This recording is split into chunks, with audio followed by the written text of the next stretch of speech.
Chapter 194. A cold light flashed.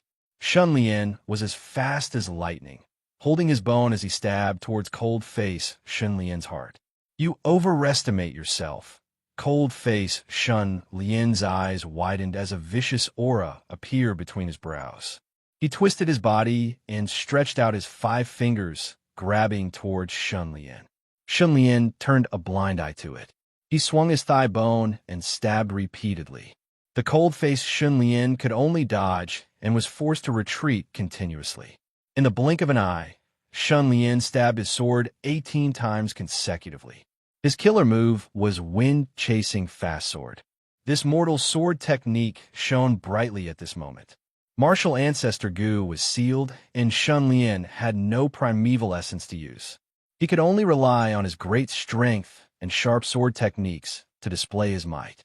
Cold-faced Shun Lian, on the other hand, used both his fists and legs. His moves were extremely fast as he fought and retreated. Both sides had great strength, and their moves were extremely powerful. Only to see the two figures sweeping across the area like 2 hurricanes, stirring up sand and causing it to soar into the sky. Rumble, rumble, rumble, rumble. It was as if thunder had struck the sky as the ground cracked. The entire mountain valley was rumbling. After fighting for a while, it was hard to tell who had the upper hand. The cold-faced Shun Lian sneered and shouted, "Do you understand now? I am you.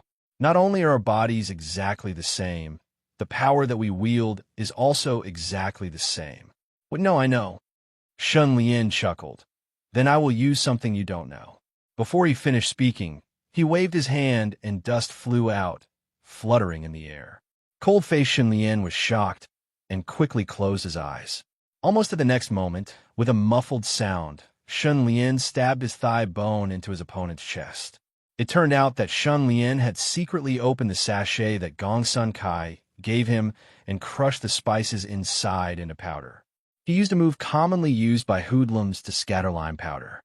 The effect was immediate. Cold-faced Shun Lian retreated a few steps, a large amount of blood seeping out his chest. The corners of Shun Lian's mouth twitched. "You didn't expect the outcome to be decided so quickly, did you?" The cold-faced Shun Lian suddenly smiled strangely. He pulled out the thigh bone from his chest and threw on the ground. The wound healed at a speed visible to the naked eye. In the blink of an eye, it was as good as new. He sneered, "Have you thought of this?" Seeing this, Shun Lian frowned. "Is this also your advantage? Immortality?" The cold-faced Shun Lian smiled cruelly. "As you said, I'm just my reflection in the mirror. If you don't die, how can your reflection die? In fact, the king of Beiyu never wanted to leave his treasures to anyone. All intruders must be killed. You have already fallen into a death trap. You just didn't know it." Shun Lian fell silent.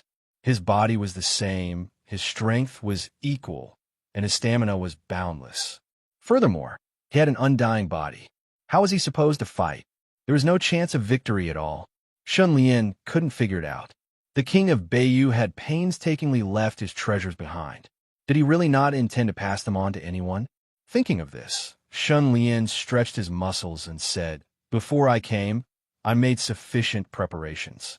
How can a person defeat himself? It's nothing more than breaking through and surpassing himself in battle." The cold-faced Shun Lian crossed his arms in front of his chest. "Someone came here before and said the same thing. Guess what happened to him now?" He pointed to the side with his mouth. Shun Lian glanced over and saw a corpse hanging from a tree beside the road. It seemed that the person had hanged himself to death. Did he hang himself? Shun Lian raised his eyebrows and said in shock, "He committed suicide?" The cold-faced Shun Lian laughed. "You could try to break through yourself. But let me remind you, I am you. If you break through, I will break through too." Shun Lian's expression changed. He looked at the hanged man again and suddenly understood that this person had been forced to commit suicide. Even if I break through myself, he will also become stronger. In this way, all of my efforts will be meaningless. Although Shun Lian thought this way, he still wanted to try. Thus, Shun Lian assumed a fighting stance. All along, his attacks had been firm and fierce. This time, he simply changed his style. He was flexible and tough, using softness to overcome toughness. People always refuse to give up until they see the coffin. Feel despair. The cold-faced Shun Lian sneered. He rushed forward and threw a punch at Shun Lian's face. Shun Lian immediately used the move 3,000 soft coiling fingers. His arms were like watermelons that wrapped around the opponent's straight punch. Then he changed his 5 fingers into sharp claws and used the move throat sealing. Crack! His bones cracked. The cold-faced Shun Lian was thrown back. His throat was broken inch by inch. Then he steadied himself and slit his throat. His throat was instantly restored. Then he rushed forward and used the move 3,000 soft coiling fingers. Seeing this, Shun Lian sucked in a breath of cold air.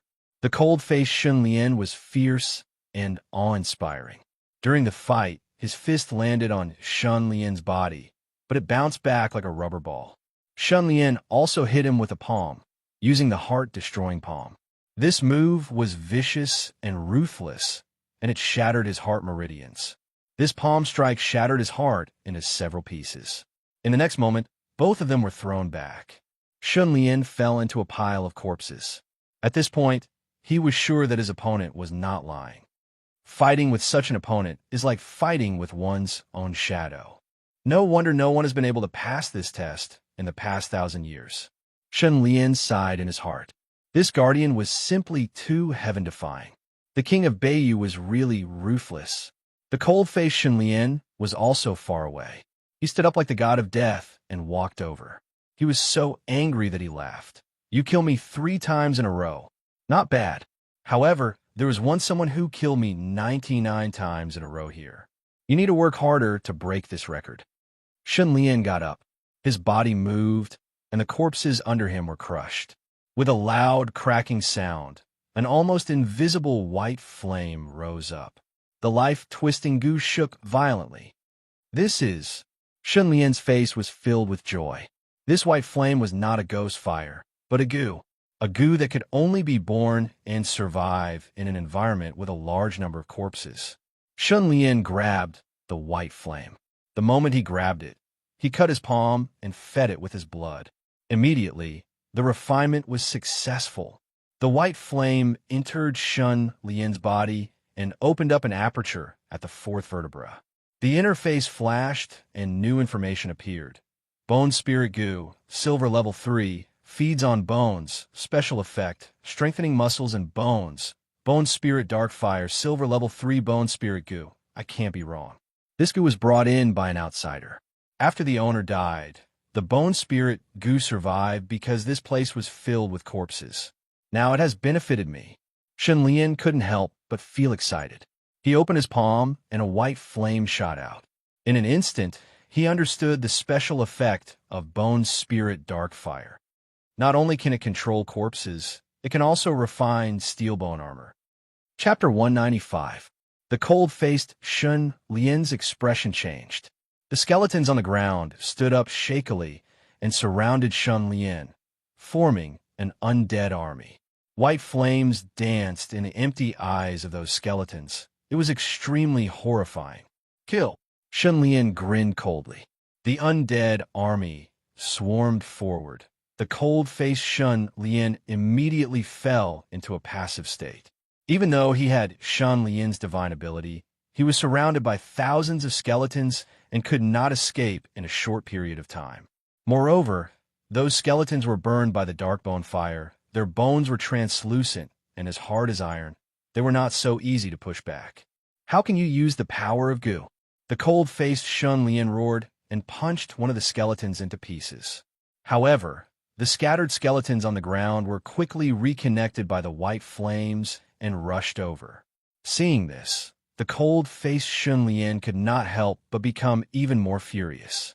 As expected, you can synchronize with my body, but you cannot synchronize with the newly appeared goo.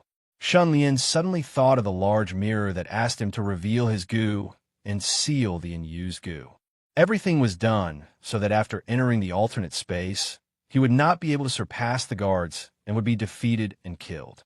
Sigh, this is definitely not a place of inheritance. The king of Beiyu indeed did not intend to let any intruder leave alive.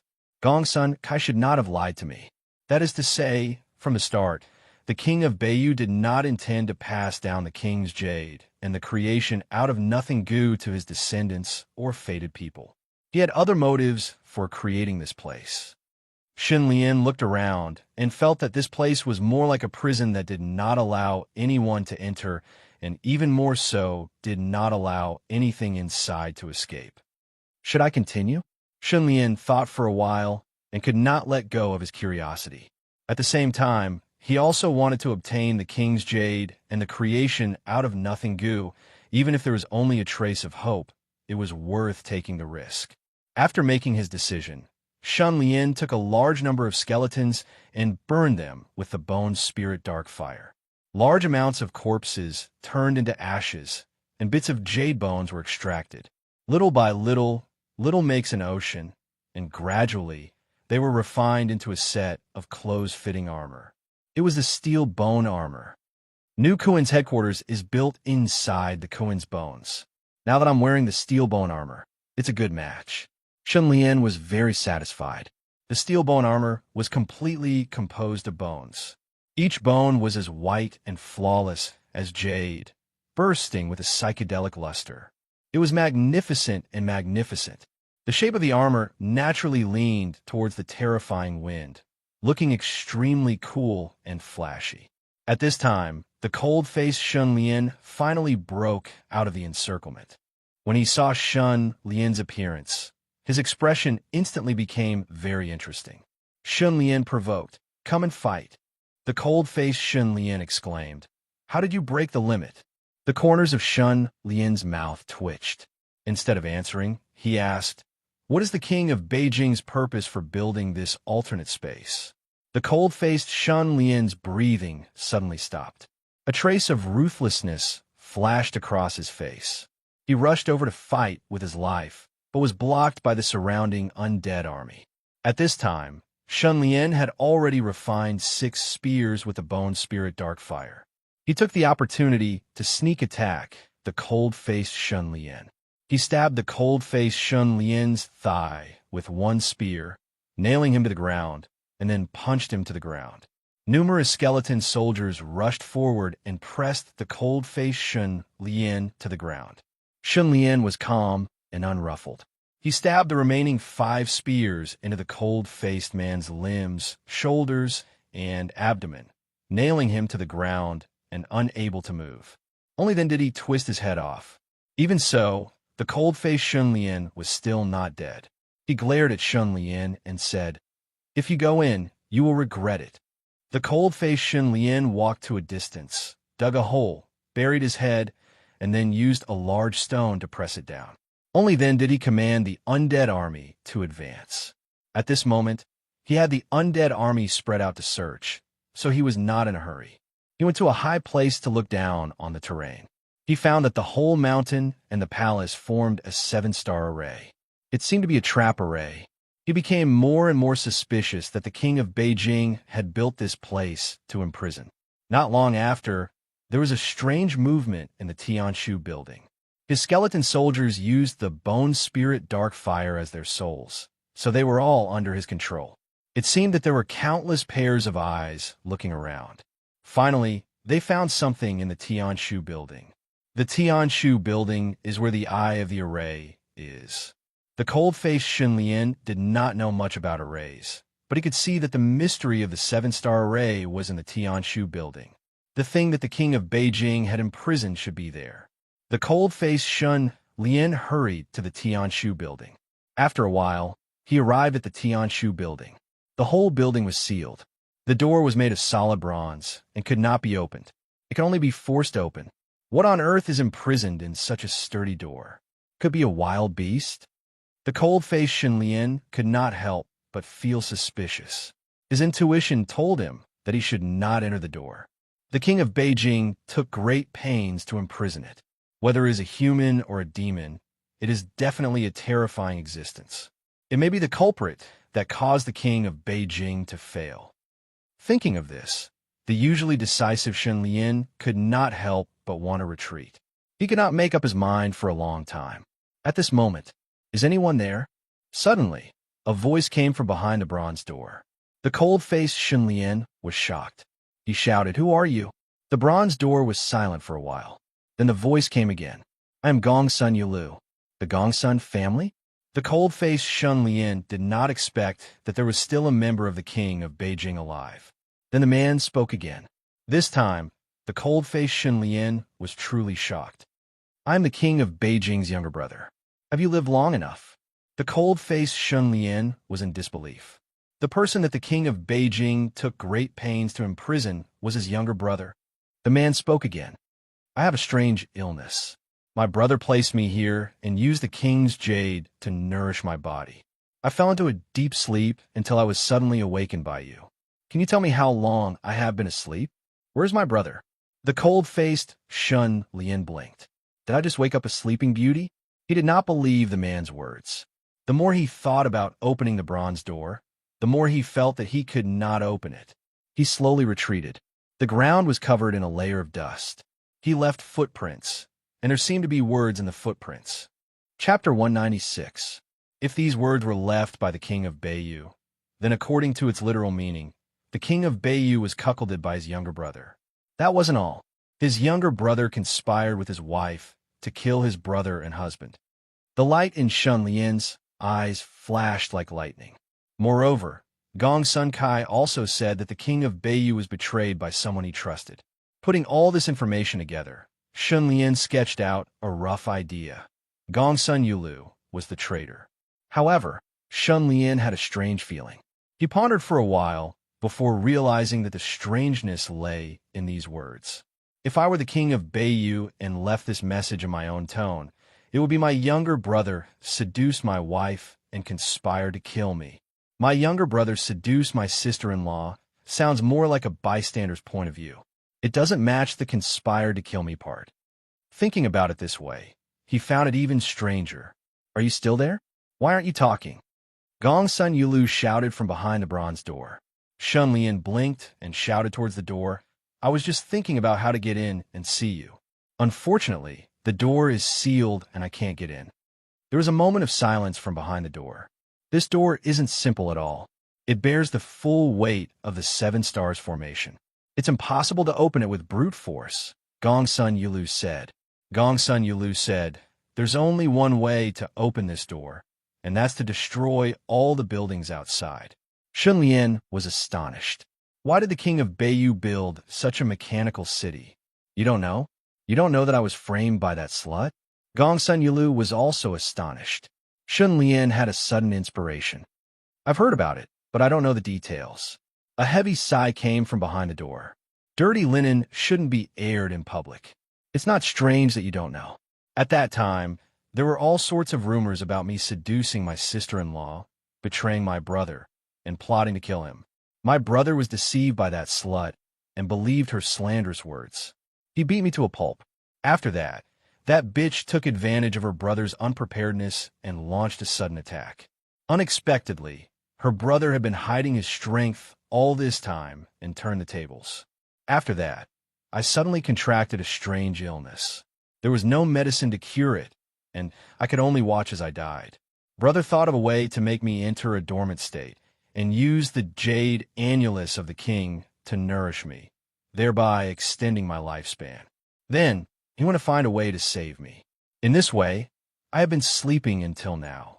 As for this 7-star formation alternate space, it was also set up by his brother. It took him a lot of effort to build it, and it was originally his place of seclusion. He was worried that someone would covet the king's jade, so he lent it to me to protect me and the king's jade. Shun Lian scratched his head, trying to make sense of Gongsun Yulu's words. Surprisingly, Gongsun Yulu was able to explain why the king of Beiyu had arranged invincible guards at the entrance. But if the traitor was his sister-in-law, the king of Beiyu's wife, then what was with the words on the ground? Shun Lian looked around and suddenly found some strange marks on a giant tree not far away. He moved closer to take a closer look and found that they were actually crooked words. Someone had carved words on the tree. "Be careful, he's not human." Shun Lian frowned. What did this mean? At this time, he looked to the side and found a boulder with some rough but orderly carvings. The 3rd shackle. The carvings were already blurred and unrecognizable.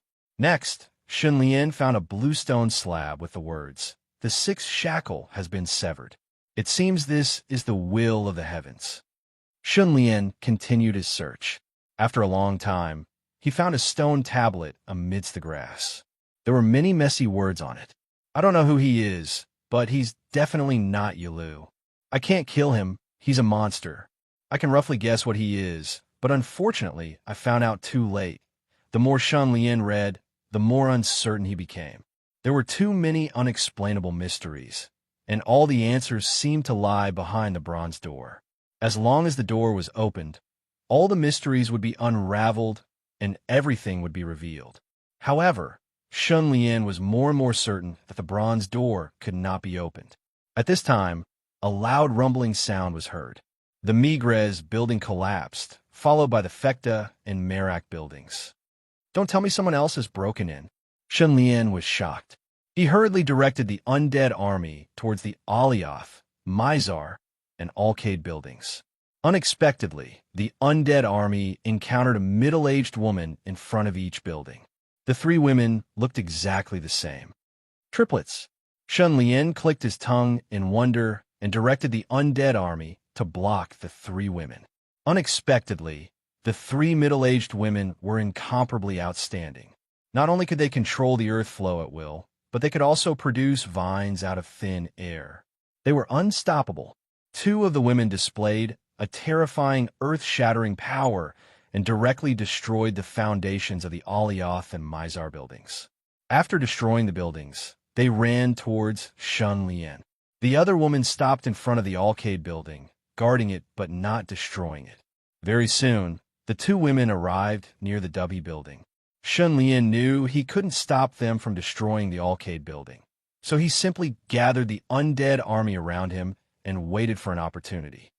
"Who are you?" Shun Lian blocked the two women's path. "Me?" One of them laughed. "I'm Gongsun Kai's aunt, Gongsun Duxiu." Chapter 197.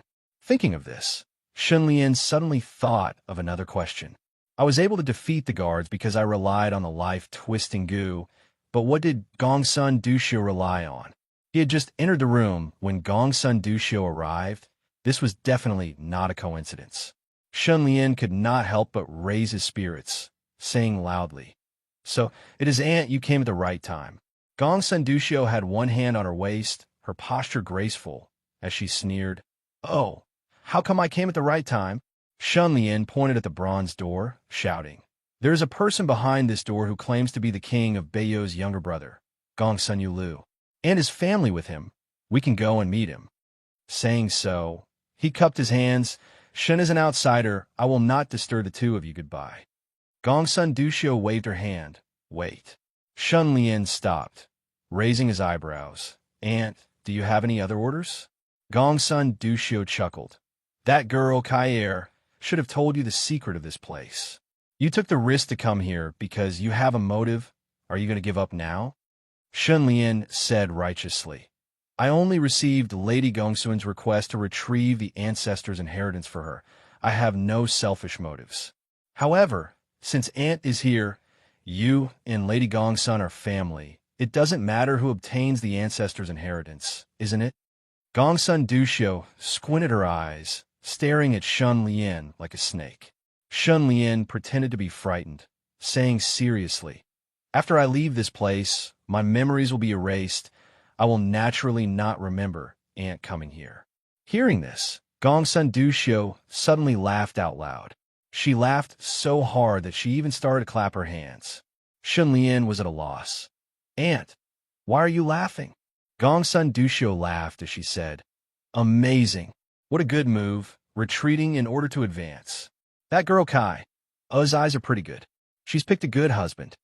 Shun Lian revealed a naive expression and said with a smile, "Auntie's words are too difficult to understand." Gongsun Duxiu's smile faded. "Don't play dumb with me. Ever since our ancestor, the king of Beiyou, set up this strange space with many restrictions, for more than 1,000 years, countless geniuses and outstanding talents have failed to break through. Even I was helpless, but you were able to break through. Tell me how amazing you are." Shun Lian, Do you know that before you, there were only 6 people who had successfully passed the test? All of them were the top geniuses of their time. You are the 7th. 6 people. Shun Lian's breathing suddenly stopped. It turned out that he was not the first person to succeed. 6 people had done it before him. Then Shun Lian's heart skipped a beat. It seemed that anyone who succeeded in passing the trial would also die. His face flickered, and he turned to leave. Gong Sendushio sneered even more. The 2 girls blocked his path. You are indeed smart. Unfortunately, you have to stay. Shun Lian coldly said. Can you make me stay? Gong Sendushio showed a disdainful expression and said, although the figure standing in front of you is only my clone, it is a gold-ranked rank 3. Moreover, I can use the power of the divine ability Gu. What qualifications do you have to fight me? Shun Lian thought to himself. As expected, 2 gold-ranked rank 3 clones were not easy to deal with, but he was not a pushover either. He waved his hand, and the undead army rushed out. Seeing this, Gong Sendushio sneered in disdain and mocked. You encountered a bone soul Gu and quickly refined it, thus defeating the challengers. This talent is indeed shocking and rare. Unfortunately, the skeleton soldiers refined from a silver-ranked, rank 3 bone soul Gu are nothing in my eyes. Under the joint efforts of the 2 women, vines grew out of thin air all over the place, like a group of snakes moving out, either piercing the skeleton soldiers or binding them. At the same time, the ground suddenly became as soft as a sandy swamp, causing people to sink straight down. Those vines dragged the skeleton soldiers into the ground, and in a moment, Shun Lian's undead army was completely buried. Shun Lian could only smile bitterly. The difference in their ranks was too big. Even if there were many skeleton soldiers, it was futile.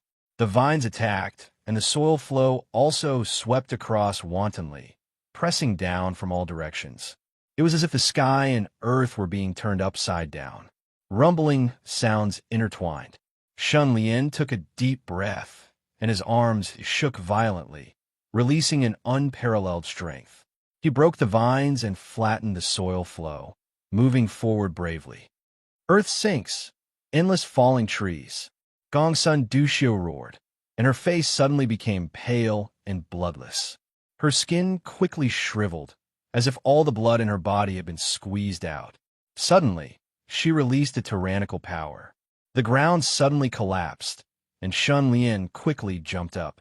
Just as he jumped, Greenwood appeared out of nowhere and smashed down on his head, forcing Shun Lian to fall to the ground. He sank into the ground as if he had fallen into a swamp. Bang, bang, bang. The greenwood fell to the ground and quickly took root, surrounding Shun Lian, forming a wooden prison to trap him. Gong Sendushio quickly withered and finally turned into a shriveled seed. When the wind blew, it shattered. Phew! The other Gong Sendushio took a deep breath and said coldly, in a hurry, I only refined 3 doppelgangers. In order to suppress you, I had to sacrifice one. Shun Lian, just based on this, you could be proud of your life. Shun Lian struggled crazily. Unfortunately, his lower body was stuck in the ground, and the earth gradually hardened and closed, making it difficult for him to move. His upper body was imprisoned by the greenwood. The greenwood took root in the ground, growing and multiplying endlessly, unbreakable and unbreakable. Gong Sendushio walked to the bronze door and said, I have already prepared the sacrifice. I will let you out now. An echo came from the bronze door, as if sighing. Unfortunately, this person was not tricked into opening the bronze door. He is already hostile towards me, and is greatly disadvantageous to me. Gong Sendushio's brows flashed, and he chuckled. This person can break through the checkpoints set by the King of Bayou. Naturally, he is not simple, but you don't have to worry too much. In the end, there's only one shackle left. The other side was silent for a while, and then transmitted, I am ready. Destroy the Yaowang building. Gong Sendushio nodded, raised his head, and roared. The Yaowang building collapsed. Crack, crack, crack. Chapter 198. The young man sat on a haystack and looked at the clouds in the sky from the corner of his eyes.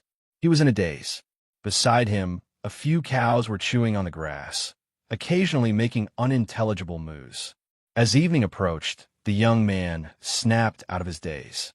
He ran to the river to wash his face and perked himself up. Soon, two figures came from the direction of the school. The young man tidied his clothes. Although his clothes were gray and covered with patches, he washed them very cleanly. The young man's gaze fell on the delicate figure, and his eyes burned with passion. Her name was Lan Yu, and her nickname was Hong Hong.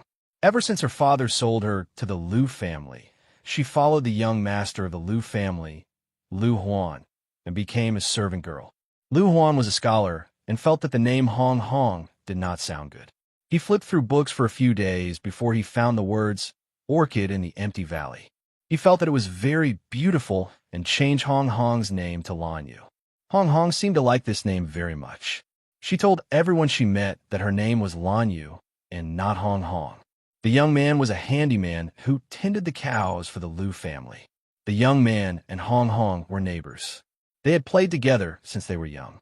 He had promised Hong Hong that he would herd the cows here every day. When she came back from school with Liu Huan, they would see each other. This way, they would be able to see each other every day. The young man held a pouch in his hand and hid it behind his back. It was a gift that he prepared for Hong Hong. Liu Huan swaggered over with Hong Hong beside him. She carried her school bag and looked at Liu Huan with a gentle gaze and a smile on her face. The young man was in a daze. Liu Huan and Hong Hong walked past him. The young man was stunned and suddenly shouted, "Hong Hong." The young girl turned her head and frowned. A look of disgust appeared on her face. She gritted her teeth and said, "How many times have I told you that my name is Lan Yu, not Hong Hong? Why can't you remember?" The young man's mind went blank, and he lowered his head timidly. He could only see his big toe on his straw shoes that was stained with mud. Liu Huan turned his head and put his hands behind his back. He glanced at the young man and did not hide his disdain. He said arrogantly, "Lan Yu, don't talk to this lowly slave. It's a disgrace to your status." Lan Yu smiled and nodded. "I didn't want to talk to him for a long time, but he kept pestering me." Hong Hong's words pierced the young man's heart. He could not breathe. Liu Huan said with a smile, "That's more like it." Lan Yu also smiled happily. The two of them walked side by side towards the largest house in the village. Unknowingly, the village's old bachelor, Big Idiot Wong, came over. He opened his mouth, revealing two missing front teeth. He laughed strangely and said, "If it's fated, it will be there. If it's not, don't force it." The young man rolled his eyes. "What nonsense are you spouting?" Idiot Wong laughed foolishly. "Your Hong Hong is already young Master Lu's personal maidservant. Do you know what a personal maidservant is? That's to warm the bed." The young man didn't understand, but he could hear the lewdness in the Idiot Wong's words. Anger rushed to his head, and he punched him. The Idiot Wong didn't expect the young man to hit him. His nose was punched, and it was sore and painful. Tears came out his eyes, and he was furious. He held the young man down and beat him to vent his anger. The youth fell into the grass and mud and cried loudly. After crying enough, he got up and was shocked to find that two of the cows were missing. Heavy rain fell from the sky. The young man was terrified and didn't dare to go home. He wanted to pay with his life for losing the Liu family's cows. He began to look for the cows all over the world. Rumble! A snow-white flash of lightning tore through the dark clouds and scared the cows away. The young man was in despair. He couldn't find the lost cows, and the other cows had all run away. The young man was in a daze. Drenched in the rain, he came to the Zhu family's door and was ready to kneel down and beg for death. He saw that the Zhu family was holding a lively banquet. The table was filled with delicacies, and people were eating and drinking. It was Liu Huan's birthday today. Liu Huan was the moon, surrounded by stars. Lan Yu stood beside him obediently and smiled until her eyes turned into crescents. Sorrow welled up in the young man's heart. He suddenly had a crazy idea. If only I were Liu Huan. Liu Huan had everything he wanted. However, if it's fated, it will be there. If it's not, don't force it. What if I insist on forcing it? How can I force it? The young man's face was full of unwillingness. He finally chose to leave the Liu family. He wanted to escape and go far away from home. From then on, he would be alone with no one to rely on. He might starve to death in an unknown corner in 3 days. At that moment, a flash of lightning flashed. A drop of rain fell from the sky and landed on the young man's head. Unfortunately, his head was smashed by the Fool Wangda. It was bleeding. The raindrop drank the blood and seeped into his scalp and disappeared. The young man was stunned for a moment and gradually came to his senses. He clenched his fists and looked back at the lively Lu family. He revealed a horrifying sneer. The next day, the young man died. There were no wounds on his body. His expression was calm, and there was an indescribable smile on his face. The villagers surrounded the young man's body and talked about it. Everyone was saying that the young man lost the Lu family's cow and was scared to death. Lu Huan and Lan Yu were in the crowd. Lan Yu lowered her head and didn't dare to look at the young man. The corners of her eyes gradually moistened. Lu Huan stood with his hands behind his back. Seeing this, a complicated look flashed in his eyes. He said, Lan Yu, I've thought about it. It's better to call you Hong Hong. Hong Hong sounds smooth and nice. Lan Yu, who had her head lowered, looked up strangely. Seeing Lu Huan's gaze on her, she suddenly felt that it was familiar. She subconsciously said, if young master thinks it's good, then it's good. Lu Huan smiled happily. Of course it's good. As the bronze door cracked open, a sealed room came into view. There were no windows, and it was empty. There was not a single piece of furniture, not even a bed. It was just an empty room. It was worse than a prison. If a person stayed in such a dark and sealed environment, they would go crazy even if they did not die, let alone survive for a long time. Shun Lian's pupils shrank fiercely. There was a person in the room. He looked haggard and had white hair. The person's hair was extremely long and dragged on the ground. The person was also very thin, with skin and bones. He looked like a zombie that had crawled out of a coffin. Gong Sun Duxiu also cast her gaze on the person and carefully sized him up. It seemed that this was the first time she had seen this person's true appearance. The person slowly walked out of the darkness, revealing a withered face that was neither human nor ghost. However, as he continued to take deep breaths, the skin seemed to be injected with endless vitality and came alive. When he walked out of the door, he had transformed into a handsome man with a face as clear as jade. His eyes emitted a cold light as they fixed on Shun Lian. Are you the seventh person to break in? He asked, his voice as low as a ghost's. Shun Lian narrowed his eyes. Who are you? The person's lips curled into a faint smile. Didn't I tell you? I'm Gong Sun Yulu, the younger brother of the king of Beiyu. Shun Lian said, I'm sure you're not Gong Sun Yulu. The person said, Oh. He opened his mouth, revealing 2 rows of white and sharp teeth. Then tell me who I am. Shun Lian said, Monster. The man's eyes narrowed into a line as he laughed coldly. Then he began to take off the coat that was almost tattered, revealing a pale, muscular chest. On his chest, there was a shadow that looked like a birthmark. Gong Sun Duxiu's eyes flashed. She looked at the shadow and asked, Is this the last shackle? The person nodded, revealing a look of reminiscence. Back then, the king of Beiyu cast the 7 mortal souls extinguishing curse on me. I was really screwed over. At this point, there was only endless resentment left on his face. Gong Sun Duxiu glanced at Shun Lian. Are you confident? The person stared fixedly at Shun Lian, frowning. His body is tyrannical and his spirit is powerful. He already has great enmity towards me. This is very disadvantageous for me. Gong Sun Duxiu said, Don't forget that you still have me. I'll help you trap him. As she spoke, another of her avatars arrived. The person laughed. With your help, my chances of victory are indeed much higher. Gong Sun Duxiu took a deep breath and assumed a battle-ready stance. Let's begin as soon as possible. The person also took a deep breath and reached for the shadow in his chest. He actually tore it out and threw it at Shun Lian. Swoosh! The shadow flashed and drilled into Shun Lian's forehead, causing Shun Lian's head to rumble. The sea of consciousness was where the soul resided.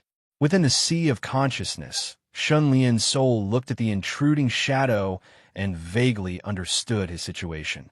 The shadow continued to transform until it finally took the shape of a human. Its appearance was somewhat blurry, but one could see that this soul was quite similar to Gongsun Yulu. Shun Lian transmitted his voice. "Who are you?" The shadow stretched out and looked at Shun Lian's soul, asking in surprise, "Half scorpion, half snake. What kind of goo did your soul fuse with?" Shun Lian sneered, saying coldly, "I am the host. You are the guest.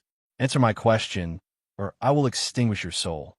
Calamity goo was restricted from being used, but in the sea of consciousness, calamity goo was the domain of the world. Shun Lian was naturally fearless in front of this foreign soul, looking awe-inspiring. The shadow saw this and sighed inexplicably, sighing that this was indeed heaven's will. He then replied, "I am the king of Beiyu." Shun Lian was silent. After a while, he asked again, "Who is that person?" "King of Beiyu. No one knows who he is, but I know what his goo is. After you hear it, you will understand the whole story." Seeing that Shun Lian did not say a word, the king of the north continued, "His goo is called the reincarnation goo, also known as the possession goo. This goo is extremely sinister. It is an extremely sinister demonic goo.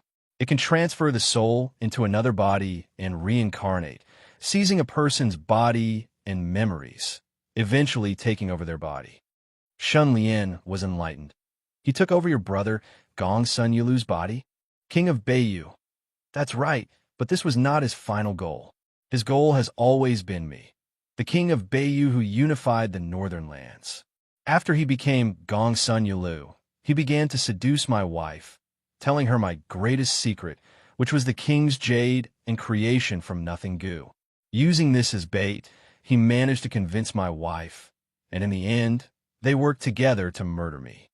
Shun Lian, "What did you counterattack and win?" King of Beiyu laughed bitterly.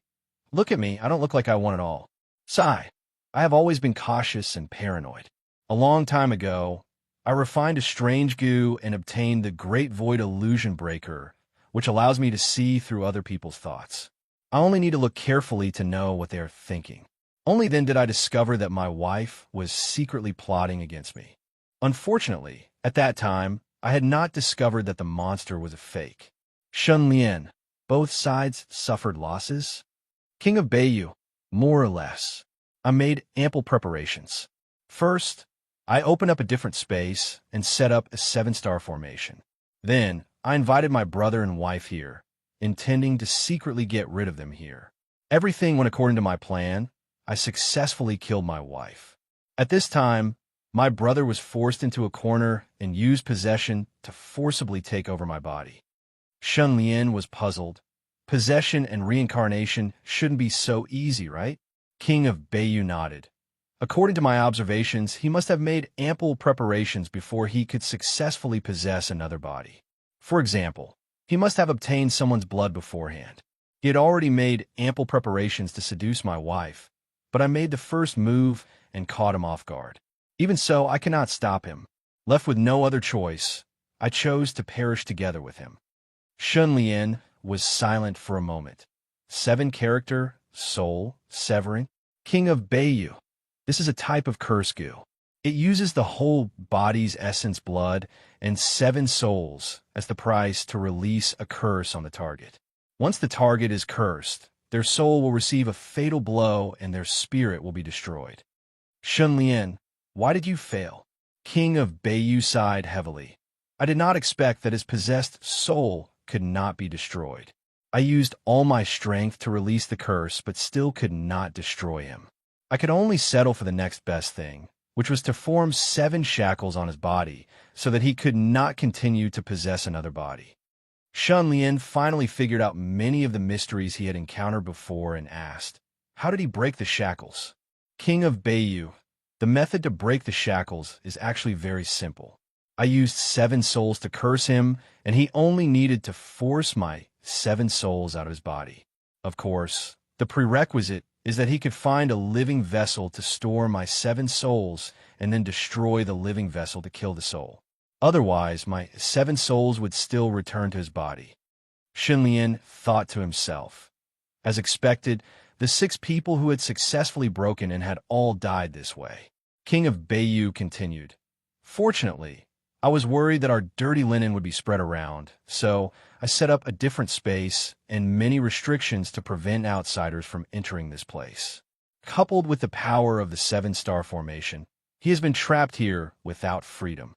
Shun Lian curled his lips. Unfortunately, after 1,000 years, he is still not dead, and 6 people have broken in.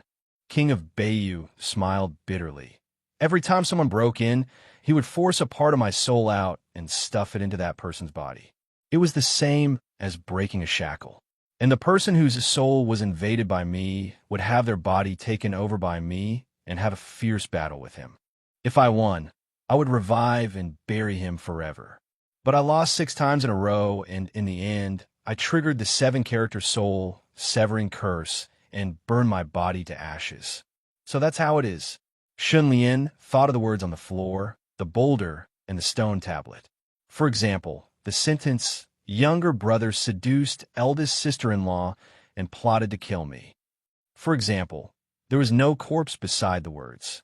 These were all because the 6 people's souls had merged with the king of Beiyou's, and in the end, they ended up without a corpse. Shun Lian gritted his teeth.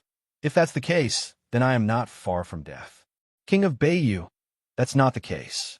This is my last soul, and also the soul with the strongest power of the curse. Moreover, you also have enmity towards him. This is called the telepathy. So as long as our souls merge, we will explode with unprecedented power. And he has been trapped for more than 1,000 years and is getting weaker and weaker. We have a great chance of defeating him. You heard just now. He also said that your enmity towards him is very disadvantageous to him. Shun Lian sneered. What happens after that? King of Beiyu said domineeringly, I will become a part of you, and you will also become a part of me. We will become one, and there will be no distinction between us. We will start a new chapter, and it will not be difficult to unify the northern lands and even annex the central plains again. Shun Lian said arrogantly, I have no interest in merging with you. I am me, and no one can replace me. The reason why you're saying so much to me is because you're not confident that you can swallow my soul. If I were as weak as the 6 people before me, I am afraid that I would have been forcefully merged with you long ago. In the end, you will only be the master, and they will all lose themselves. King of Beiyu said coldly, Think carefully. You and I are not united against the enemy. Instead, we will first fight each other. Both of us will be injured. Even if you win against me, how can you win against him? Don't forget, he still has Gongsun Duxiu to help him from the side. Shun Lian sneered. You dare to talk nonsense after entering my sea of consciousness? I will let you have a taste of the 3,000 tribulation fire. The Calamity Avatar raised its head and roared. The half-scorpion, half-snake Avatar shook the universe. King of Beiyu had never seen such a soul before. He only felt that he was facing a ferocious beast with great pressure. He did not have the courage to fight, let alone forcefully devour it. What was even more terrifying was that the half-scorpion, half-snake Avatar suddenly spewed out black flames. King of Beiyu ignited upon contact, and the flames quickly spread all over his body. No matter what he did, he could not extinguish them. King of Beiyu was terrified. Show mercy. I am willing to be devoured by you. How about it? Shun Lian was indifferent. The black flames were extremely terrifying, and in an instant, the King of Beiyu's face was burned beyond recognition. King of Beiyu screamed, Let me go, and I will give you the king's jade and the creation from nothing goo. Shun Lian sneered, Actually, I am very curious. You have been one with him for over 1,000 years. How did you survive?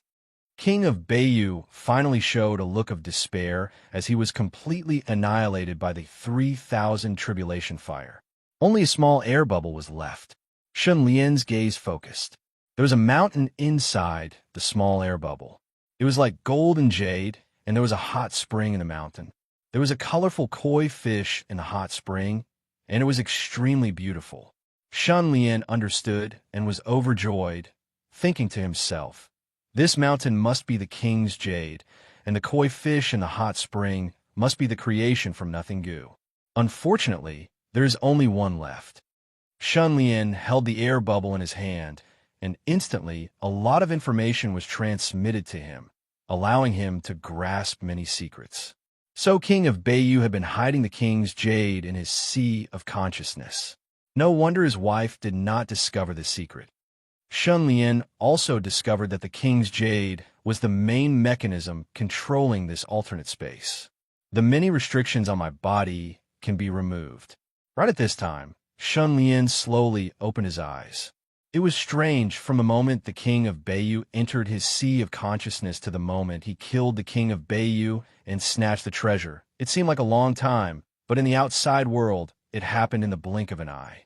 When Shunlian opened his eyes, that reincarnated monster was still swinging his hand. Then, he suddenly exclaimed in shock, you killed the king of Beiyu." Gongsun Duxiu was stunned for a moment before his expression changed. Chapter 199. Shunlian, who was trapped in the wooden prison, pursed his lips and pretended to smile bitterly. "I killed the king of Beiyu, which is equivalent to removing the 7 deadly soul-extinguishing curse for you and giving you back your freedom. I didn't expect you to not repay my kindness and even covet my body. Don't you know the saying, leave a way out for others so that we can meet again in the future?" The monster laughed wildly. "Just as you said, I'm a monster, not a human. Moreover, I don't like to leave a way out for others." Shunlian was speechless and revealed a ferocious expression. He suddenly turned to Gongsun Duxiu and sneered. "You are the descendant of the king of Beiyu. Why are you helping this monster harm the king of Beiyu?" Gongsun Duxiu raised his head confidently and asked instead of answering, "If the king of Beiyu had the last laugh today, what would have happened?" Shunlian said, "I would have been possessed by the king of Beiyu. The monster would have been killed and Beiyu Palace would have welcomed the king of Beiyu back. The restoration of the king of Beiyu would have been just around the corner." Gongsun Duxiu sneered.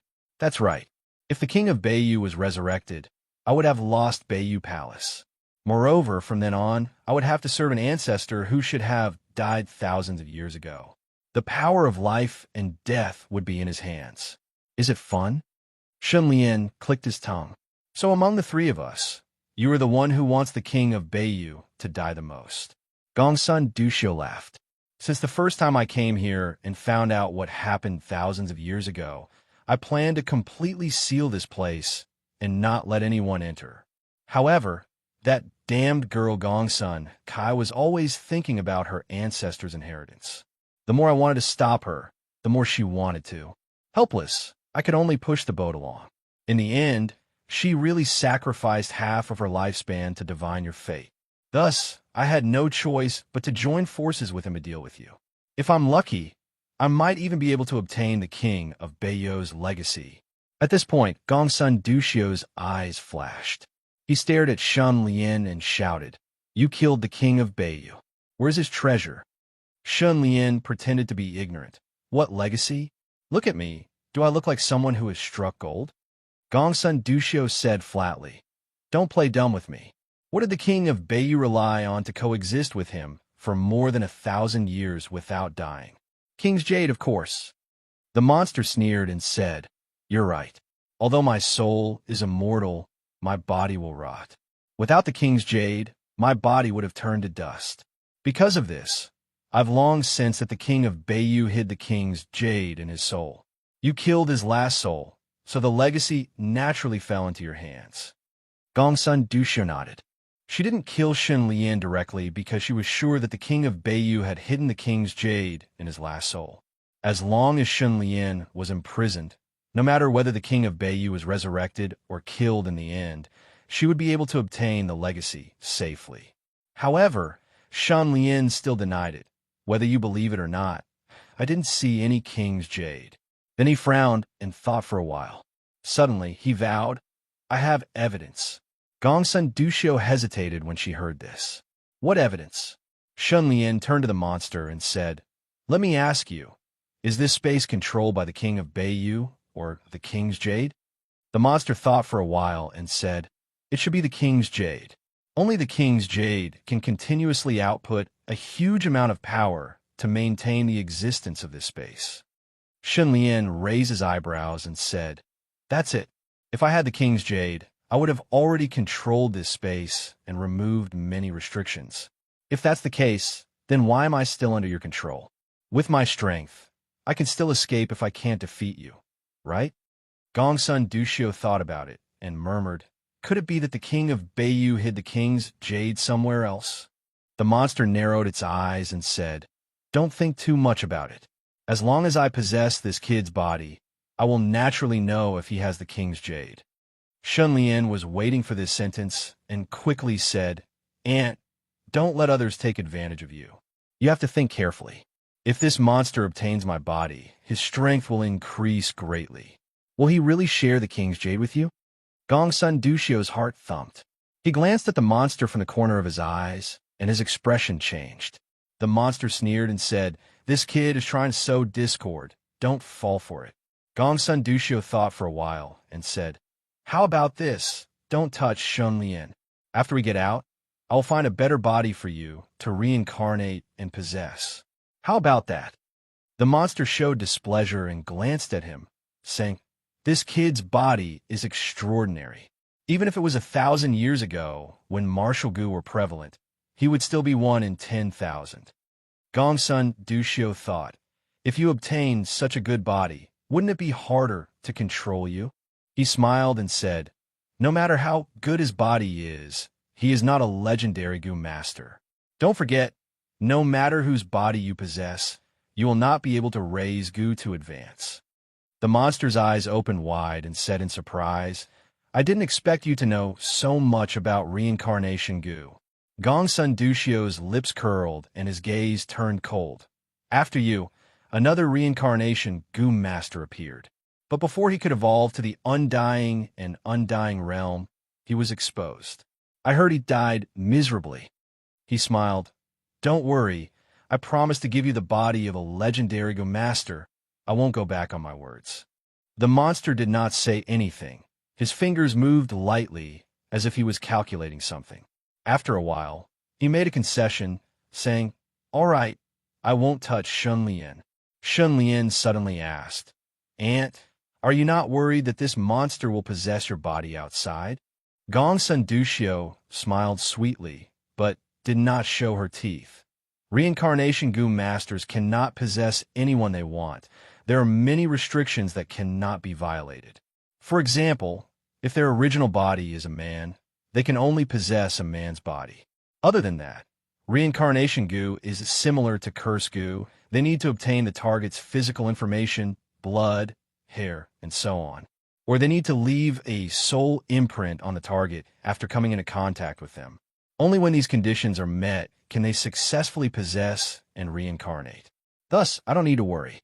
She seemed to be replying to Shunlian when she said this, but she was actually intimidating the monster beside her, making him not dare to act rashly. As expected, the monster's expression turned ugly. After 1,000 years, many of his secrets have been exposed to the world. This made him unable to wantonly possess others. He had to rely on Gongsun Dushio, and even had to bow down to her. Then I can be at ease. Suddenly, Shunlian let out a long sigh. Gongsun Dushio and the monster were stunned. The next moment, Shunlian took a deep breath, his hands pressed against the ground, and his lower body calmly broke out of the ground. The monster's breathing paused. Gongsun Dushio suddenly opened her eyes wide. Shunlian punched. With a loud bang, the wooden prison broke open, and he walked out. Gongsun Dushio turned pale with fright. One of them quickly used a divine ability. The ground caved in. The greenwood collapsed. The momentum was still great, tyrannical beyond compare. However, Shunlian was disdainful. He stomped his foot. The ground shook violently. The earth collapsed. He raised his hand and swept away the greenwood, as if it was dust. His body shone with boundless light. It was a grand scene. There was a dragon soaring through the 9 heavens and shaking the world, a tiger roaring through the mountains and rivers, a whale breathing the sea and swallowing the world, a withering and flourishing opening the Bodhi tree, a pillar holding up the heavens and stabilizing the universe. These are the auras of the 5-body fusion type gu. This was not the end. Calamity Gu and Martial Ancestor Gu were also insufferably arrogant, their auras soaring to the heavens. Valiant. 7 gold ranked, rank 1 Gu. Gongsun Duxiu was stunned. One person having 7 gold ranked, rank 1 Gu. This was unimaginable. One had to know, her clone only had Earth Mother Gu, gold ranked, rank 3. Adding up 2 clones and 2 Gu, her rank was high, but compared to Xunlian, who had 7 gold ranked, rank 1 Gu, it was far inferior. Not to mention Xunlian, who had a strong body that had been tempered countless times. Calamity Gu, Dragon Heart Gu, Tiger Guts Gu, Whale Breath Gu, Withering and Flourishing Gu, Strong Root Gu. The fusion progress is 100%. They have evolved to gold ranked without any effort, and my body has been greatly strengthened. I am confident that just relying on my body's strength, I can crush gold ranked, rank 3. Xunlian's gaze locked on a Gongsun Duxiu. He grinned. I will use you to test how strong I have become. Xunlian charged towards Gongsun Duxiu. Earth Cavern, Poison Ivy. Gongsun Duxiu's face turned pale as snow, her body shriveled. She still used the same trick, sacrificing a clone and using all her strength to unleash a great divine ability. Chapter 200. Heaven and earth were overturned. The green vines were like dragons. Liberation, second gear. Xunlian's eyes were blazing with anger. His skin turned bronze in color, and his aura surged. This was the result of the 5-body fusion-type Gu. After the complete fusion, Xunlian's body had undergone a qualitative change, evolving from a human to an even higher form. Second gear mode is purely a suppression of the body. One can defeat 10 with brute force. Xunlian, who was like a bronze statue, leaped out like lightning, crossing 30 meters in one step and leaving the rolling earth currents and poison green vines behind him. Too fast, like a ray of light, he passed through the dense forest, but not a single leaf touched him, causing Gongsun Duxiu's clone to release a large area divine ability attack to miss, completely futile. Gongsun Duxiu's vision blurred. Xunlian suddenly enlarged in her vision. The other party had already arrived in front of her. She could not react in time. In the next moment of confusion, Gongsun Duxiu heard the sound of bones breaking coming from her body. Only then did she see a fist piercing deeply into her chest like a burning knife. Gongsun Duxiu grunted as her legs left the ground and flew backwards, her back colliding with the wall of Migre's building, her tall body sinking deep into the wall. The wall cracked like ice flowers. Gongsun Duxiu's expression was malevolent. There was great pain in her malevolence. Her tattered body was unbearable to look at. But there was no bleeding from the damaged areas. There were no internal organs exposed. The inside was like a lotus root that had been cut open. The broken bones were still connected to the shining lotus roots. There's no bleeding? Xunlian's gaze flashed, looking deeply at Gongsun Duxiu. He could not help but show a look of realization. So you were a plant-type clone? No wonder. You could not even block one of his moves. Gongsun Duxiu's expression was horrified. She gritted her teeth and said, "The king's jade is indeed in your hands. It is laughable that I was careless and allowed you to pretend to be a pig to eat a tiger." Xunlian curled his lips, saying coldly, "You are not a tiger. I also do not have the hobby of pretending to be a pig. Show me what other abilities you have." A gold rank, 3 Gu master. You can't be crippled by my fist like this, right? When he spoke, his expression was one of surprise, as if he was saying, "Am I really that strong?" Just looking at it would make people feel suffocated. Gongsun Duxiu's anger soared. She glancing at that monster, saying coldly, "Without any preparation, can you reincarnate?" The monster's face was also filled with shock. Its gaze was fixed on Xunlian's face as it spoke nonstop. Upon hearing what Xunlian said, its expression changed slightly. With a solemn tone, it said, "It is very difficult to succeed. His soul is also extremely strong. I do not have much confidence unless—" Gongsun Duxiu felt a toothache. "What if I risk my life to help you restrain him?" That monster glanced at her, nodding lightly. "If that is the case, we can give it a try." Gongsun Duxiu gritted her teeth. Her body instantly withered and turned into ashes. At the same time, a majestic aura gushed out from her withered body. Immediately, the earth began to tremble. With a rustling sound, mounds of dirt appeared on the ground. Mother Earth, human-shaped weapon, man-eating flower. Gongsun Duxiu let out a mournful and resentful voice. Shun Lian, don't you have tyrannical physical strength? Then I will fulfill your wish and exhaust you to death. Following her vicious words, the mounds burst open one after another, and strange plants drilled out. They were humanoid in shape, with 4 limbs and a head in the shape of a man-eating flower. Rows of sharp fangs grew out of their large, tear-open mouths. These man-eating flowers grew in the wind, reaching a height of more than 2 meters. Then, they left the soil and ran on all 4s like hunting dogs, attacking Shun Lian from all sides. Seeing this, that monster let out a sinister sneer. 30 man-eating flowers. Shun Lian glanced at them, took a deep breath, took a step forward, and threw out a series of punches. The messy shadows of his punches were like a peacock spreading its tail, suddenly spreading out. His body passed through the man-eating flowers like a gust of wind. Wherever he passed, the man-eating flowers were like trampled cabbages in a field, falling apart one after another. Can't even withstand a single blow. Shun Lian retracted his punches, but did not relax his mind. He felt that Gongsun Duxiu's ultimate move was definitely not that simple. Just as expected, the man-eating flowers scattered all over the ground were torn into pieces, as if they had absorbed abundant nutrients from the earth. They quickly split and multiplied from few to many. After a moment, more than 100 man-eating flowers stood up. It turns out to be an infinite multiplying type. Plants took the earth as their mother. These man-eating flowers had amazing reproductive power. They belonged to the kind where a branch or leaf could multiply into an individual.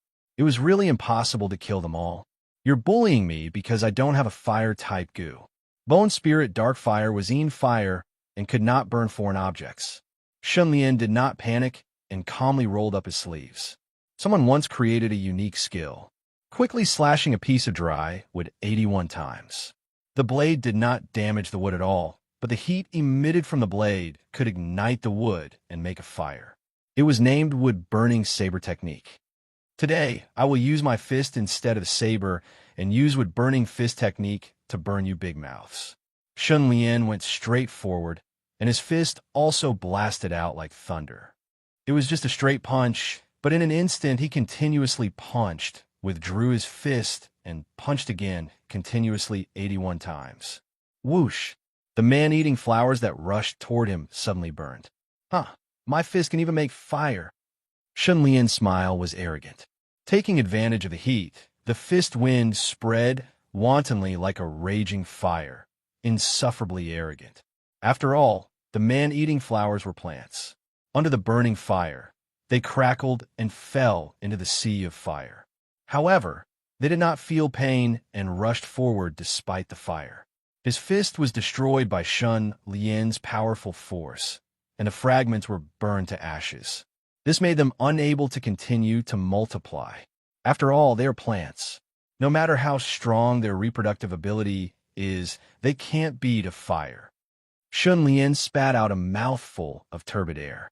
After killing all the man-eating flowers, Shun Lian looked around but found that the monster was gone.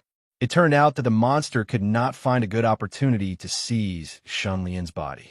Seeing that Shun Lian was invincible, it was afraid and directly ran away. Shun Lian immediately communicated with King's Jade and instantly controlled the entire different space. Suddenly, he found that the monster was flying toward the entrance. Can't let it escape.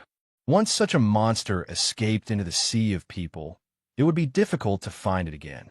However, it could appear in front of you in the next moment as another person and give you a big surprise. Where do you think you're going? Shun Lian was filled with murderous intent. His eyes were wide open, and he shouted.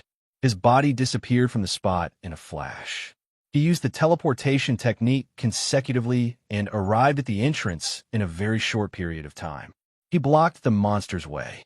The monster was terrified and shouted, "Boy, don't go too far. If you let me go today, I will return the favor one day. Chapter 201. The monster was speechless. A fierce look appeared on its face. It took a deep breath, and the gray light in its palm whizzed towards Shun Lian. Possession. Soul seal. It sounded like the roar of a ferocious ghost. It was particularly horrifying. The gray palm print came from a distance. Before it got close, Shun Lian felt a strong pressure. Oh, is this a divine soul attack? Shun Lian's eyes flashed. He realized that the so-called soul seal seemed to be a physical attack, but it was not a physical attack. It was a spiritual attack. No matter how strong the body was, it could not block it. He was not afraid. After a cold smile, he summoned the Dharma form of disaster. Then, a giant creature that was half scorpion and half snake appeared. It spat out a huge black flame that could burn the sky, boil the sea, and burn everything. It hit the soul seal. The soul seal collapsed. The monster groaned, and blood oozed from the corner of its mouth. Shun Lian did not show mercy. He rushed to the monster, raised his arm, clenched his fist, and smashed the monster's head. With a bang, the monster's head cracked like a watermelon. A black smoke came out of the head and turned into the appearance of a young man. The young man looked terrified. He was like a cowherd who had lost his cow. Is this your true appearance? Shun Lian's eyes flashed. He stared at the trembling young man and asked. The young man looked at himself and showed great disgust. He shouted, I hate myself. I don't want to be myself. Shun Lian snorted and said lightly, a person who can't face himself is weak and incompetent. It is the beginning of sorrow. The young man was stunned. He looked frustrated. After a moment of silence, he said, my soul is immortal. Even if you destroy my body, you can't kill me. Shun Lian said, I don't need to kill you. I have already controlled this alternate space. As long as I completely seal this place, you can't escape. So what if you are immortal? The young man looked desperate. Shun Lian was silent for a moment. Then he said, of course there is another choice. The young man suddenly raised his head. Shun Lian took out the snow spirit sword and said, turn into my sword spirit. You can choose. The young man's gaze wandered around the snow spirit sword that was as thin as a cicada's wing. Finally, he gritted his teeth and said, I can become your sword spirit, but I have a condition. What conditions? Sacrifice. You have to sacrifice a living person to me every 100 days. Oh, could it be that the possession goon needs to kill to survive? More or less. Although my soul is immortal and undying, I need souls to replenish it. Every once in a while, I have to reincarnate and possess another body. And in my soul state, I have to devour other souls. Otherwise, I will become very weak and can't be of much use. They were similar to vampires. One sucked blood, while the other devoured souls. Shun Lian smiled and said, this is not difficult. I can promise you. Pausing for a moment, he continued, don't worry, I'm walking the path of an overlord. A general success is built on 10,000 bones. You won't be lonely. The young man no longer hesitated and threw himself into the sword. With the sword as his body, he had transformed into a sword spirit. Now that the snow spirit sword had a sword spirit, its sword power was much stronger than before. Shun Lian's mouth twitched, and he immediately transferred the many sealing forces of the different space to the snow spirit sword. This different space relied on the king's jade to maintain, and Shun Lian wanted to take away the king's jade. This meant that the different space would inevitably collapse and disintegrate. Therefore, he did not intend to imprison this monster here at all. Because of this, imprisoning the monster in the snow spirit sword could be said to be killing two birds with one stone. After doing all this, Shun Lian thought for a moment. After confirming that there were no oversights, he cut off the connection between the king's jade and the different space. The space immediately shook, the earth cracked and sank, the sky burned like embers, and the whole world entered the end of the world. The scene of destruction was extremely shocking and even beautiful. Shun Lian took a few more glances, turned around, and left the different space. With a splash, he broke out of the water. The full moon set, and dawn was coming. Chui Yin Manor was silent. Shun Lian, who was wearing a steel armor, landed on the shore of the lake. As soon as his feet touched the ground, three figures suddenly appeared. Shun Lian turned his head and saw Gongsun Kai coming with two white-haired old men. The two old men, a man and a woman, both had exquisite eyes, but they did not reveal it. They had the aura of masters. Shun Lian, Gongsun Kai's eyes were affectionate. In front of the two old men, his face was slightly blushed like rouge and as delicate as an orchid. Kai, I did not disappoint you. Shun Lian looked at the two old men and did not feel any hostility, so he said lightly. Gongsun Kai was overjoyed.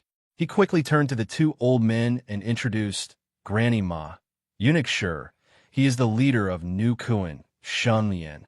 The two old men had been carefully looking at him for a long time. Eunuch Sure did not say anything, but Granny Ma showed some satisfaction. Gongsun Kai introduced again, Shun Lian. These two are the left and right protectors of the king of Beijing. The left protector Ma Chuanjin, and the right protector Shi Weigui. These two old men were the old men in the palace that Gongsun Kai had mentioned before. They were obviously on her side, supporting the legitimate successor of the king of Beijing. Gongsun Kai was sure that Shun Lian would succeed, so he contacted the two old men to come and hold the line to prevent Gongsun Duxiu from robbing the ancestral treasure. They did not know that Gongsun Duxiu had not come, but she had already arranged a doppelganger. If her opponent was not Shun Lian, she would definitely be the big winner tonight. Greetings to the two seniors. Shun Lian quickly bowed. Ma Chuanjin raised his hand and asked with a serious expression, "Have you found the ancestral treasure of the king of Beijing?" Without waiting for Shun Lian to answer, Shi Weigui suddenly showed a shocked expression. He looked at the moon in the middle of the lake and said in surprise, "Look, the alternate space disappeared." Ma Chuanjin's expression changed greatly. After looking at it for a while, he turned his gaze to Shun Lian. He stared deeply and asked, "What happened?" Shun Lian replied indifferently, "The alternate space relies on the king's jade to exist. I took the king's jade, so the alternate space naturally disappeared." Ma Chuanjin and Shi Weigui looked at each other. Ma Chuanjin said, "Take it out and let me see." Shun Lian opened his right hand, and a bubble appeared on his palm. In a split second, the two old men and Gongsun Kai were deeply attracted by the bubble. The king's jade is still intact. It's a pity that there is only one gu left. While they were sighing, Shun Lian flicked the bubble towards Gongsun Kai and said with a smile, "Return it to its owner." Gongsun Kai caught it. After a moment of silence, he suddenly returned it and said with a smile, "It's better for this treasure to be with you." The two old men looked at each other again, and their expressions became anxious. Ma Chuanjin looked at Gongsun Kai and said hesitantly, "Young palace master, you have to think carefully. There is no turning back." Gongsun Kai nodded seriously and said, "Without Shun Lian, I would not have been able to obtain the ancestral treasure. Northern secluded palace had tried for 1,000 years, but failed, but Shun Lian succeeded. This can only mean that the king's jade has chosen another owner. This is fate. Moreover, Aunt must think that the inheritance is with me. Before I defeat her, I have limited space to move around. Even if I have the inheritance, I cannot use it as I wish. It is better to give it to Shun Lian for development." Ma Chuanjin sighed inexplicably and shook his head, not speaking anymore. Although he did not agree, it seemed to be a tacit agreement. Shi Weigui thought for a while and shook his hand, taking out a gu and saying, "This is the white-haired, blissful old age gu." Gongsun Kai was shocked. "Eunuch Shi, what are you doing?" Shi Weigui said, "Northern secluded palace's inheritance cannot fall into the hands of outsiders. Shun Lian must marry you and join Northern secluded palace." Ma Chuanjin heard this and quickly clapped his hands and sighed. "This is a good idea." In an instant, Gongsun Kai became extremely shy. Her eyes were as clear as autumn water and contained endless passionate emotions.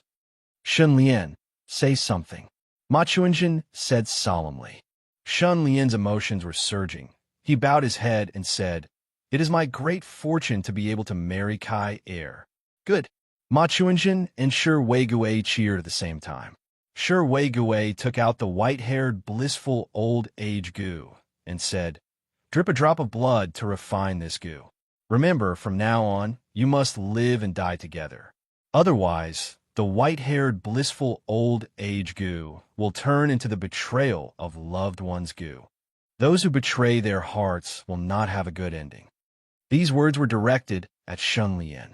Shunlian did not hesitate and pricked his finger.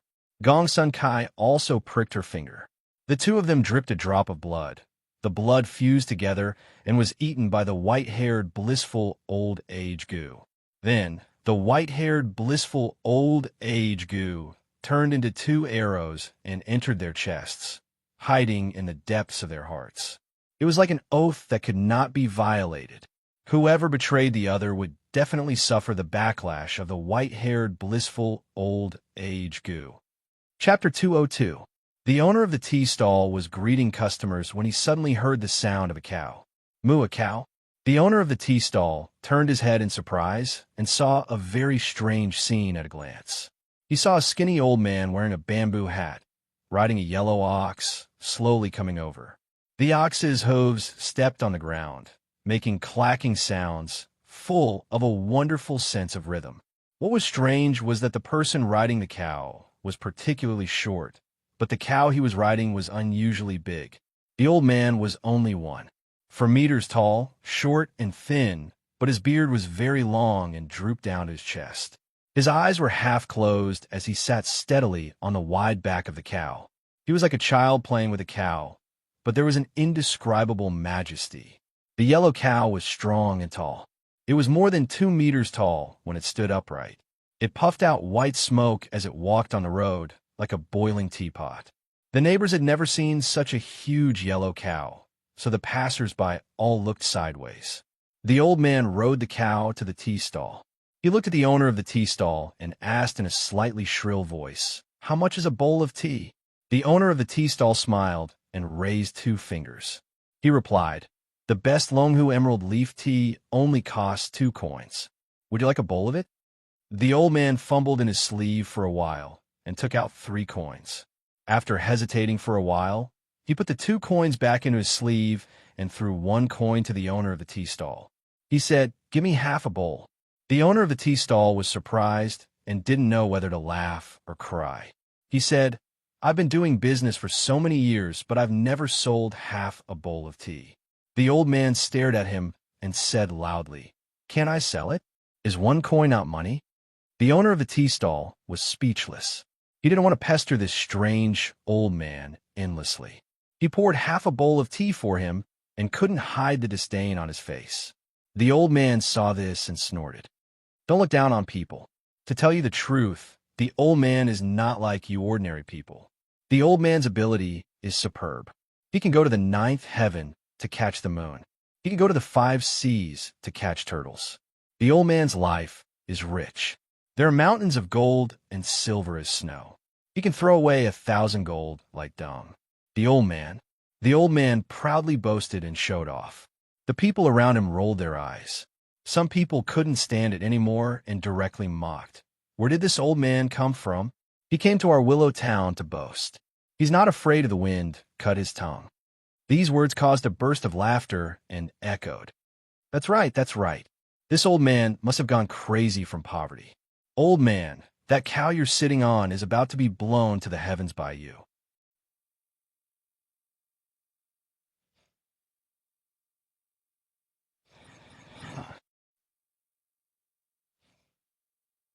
The boy calculated in his mind how many candied haws he could buy with 100 taels of silver. His big eyes quickly lit up. He hurriedly nodded and said, "Yes." The old man exclaimed, "Then you should run to the Zhu residence and find Zhu Xiaohu. Tell him that Grandpa Ing has arrived. Then you should tell him Grandpa Ing wants you to tip me 100 taels of silver." The surroundings suddenly fell into a dead silence. Everyone showed a great fear. They looked at the old man as if they had seen a ghost. Who didn't know that Zhu Xiaohu was the evil tyrant of Willow Town? He bullied and dominated the market. He did all kinds of evil. He had great ability. He had money and power. No one could do anything to him. In Willow Town, people who dared to call Zhu Xiaohu by his name had long been beaten and thrown into the fish pond to feed the fish. The boy was ignorant and fearless. He listened to the old man's words. His mind was filled with candied haws. He actually ran away. Everyone was scared. When they realized that the boy had run away, it was too late to stop him. The next moment, the customers of the tea stall stood up and ran away. It was as if there was a plague. They hid in the distance and raised their heads to watch. Whispers spread like boiling water. Some people began to bet how long the old man would live and how he would die. Would he be beaten and fed to the fish? Or would he be thrown into the mine to be recycled? A moment later, a tall and sturdy man with a hateful face rushed over. This person was wearing a brocade robe inlaid with gold and jade. It was the man everyone feared, Zhu Xiaohu. Evil Tiger is here. Quickly lower your head. Don't look at Evil Tiger's face. He hates people staring at his face. The left side of Zhu Xiaohu's face was severely burned. The burn marks were ugly and hideous. A woman with a child on the street quickly pressed down the child's head. The others were also silent. Old man, you tricked me. Seeing this, the owner of the tea stall stamped his feet with a sullen face. He directly abandoned the tea stall and ran away. He regretted so much that his intestines turned green. He regretted selling half a bowl of tea to the old man. He should have just beaten the old man away. Whoosh! Zhu Xiaohu ran all the way. He suddenly braked and stopped in front of the cattle. He looked up at the old man, and then he knelt down and said with a flattering smile, "Grandpa-ing, I didn't know you would come. I really deserve to die." Everyone was dumbfounded. It was as if a lost dog had found its owner. The ferocious Zhu Xiaohu had a flattering smile on his face, which gave people goosebumps. The old man smiled and said, "Zhu Xiaohu, I haven't seen you for years. Where's your father?" Zhu Xiaohu's smile disappeared and turned into sadness. He replied, "My father suddenly fell seriously ill before winter. He passed away in less than a month." The old man nodded and said slowly, "I had an agreement with your father. After he died, half of his property would be inherited by me. When I made the agreement with your father, you were there. If you didn't lose your memory, you should remember this. Today, I'm here to take what belongs to me." Zhu Xiaohu smiled again and said flatteringly, "Grandpa Ying's matter is of great importance. How can I forget? Your share of the property can be taken away at any time, but—" The old man narrowed his eyes slightly. "If you have something to say, say it." Zhu Xiaohu raised his head and patted his chest. "My father's foolish old goo has been refined by me. I can't give it to you." He paused and looked at the old man's face. "But please don't worry.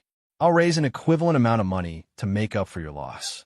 The old man stroked his beard and said with a smile, "Zhu Xiaohu, did your father tell you something before he died?" Zhu Xiaohu's heart skipped a beat, and cold sweat began to appear on his forehead. The old man said, "Unfortunately, you didn't listen to your father. After your father died, you first divided the family property into 6 parts. 5 of them were given to your mistresses and servants. You only kept 1 part in your hands and waited for me to divide it with you." At this point, the old man suddenly raised his hand. Clatter, clatter, 5 round objects fell to the ground. They were 5 bloody human heads. Zhu Xiaohu's breathing stopped, and his expression turned ugly. 5 human heads, 3 female and 2 male. He recognized all of them.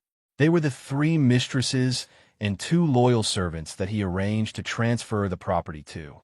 The old man said, "Money is just a worldly possession. The old man doesn't care about it. It doesn't matter if you are greedy. However, your father should have told you that the old man is determined to obtain the foolish old goo. But you didn't give up and wanted to take a gamble." The old man showed a mocking smile. "The old man is very curious. How do you plan to gamble with the old man?" Zhu Xiaohu's cold sweat poured down like rain. He clenched and loosened his fists, and after a struggle in his heart, he smiled bitterly. "I plan to invite you to a banquet and put poison in the food. There are Tengu masters lying in ambush nearby, and when the poison takes effect, they will rush in and kill you." The old man clicked his tongue. This plan sounds good, but unfortunately, the result won't be what you want. You will only waste a table of good food. Zhu Xiaohu smiled bitterly, and his face turned deathly pale. The old man asked curiously, "Where did you get the guts?" Zhu Xiaohu's expression changed, and he quickly prostrated himself on the ground. The old man saw this and smiled. "So you have an expert guiding you, tell me." Zhu Xiaohu gritted his teeth and said with difficulty, "I met a mister not long ago. He told me that because of some restrictions, legendary goo masters cannot use their legendary strength and can only suppress their rank to gold rank 10 and below. That mister also said that I don't need to kill you. As long as I can force you to use your legendary strength, victory will belong to me." The Tengu masters lying in ambush at home were also invited by that mister. The old man heard this and was bewildered. Suddenly, he laughed eerily and sighed. "Interesting, someone actually dared to scheme against me. Ingmu Yu." Zhu Xiaohu hurriedly kowtowed repeatedly and shouted in horror, "Grandpa-ing, please spare my life." This lowly one was momentarily blinded by greed and broke your rules. Please be magnanimous and forgive this lowly one's mistake. Ingmu Yu waved his hand. "Where's the foolish old goo?" Zhu Xiaohu immediately opened his right hand, and a human-shaped goo appeared in his palm, looking like an old grandpa. Ingmu Yu's eyes shone brightly. He took it into his hand and looked at it, then laughed. The foolish old goo feeds on a person's willpower. The stronger the willpower, the more suitable it is to be raised.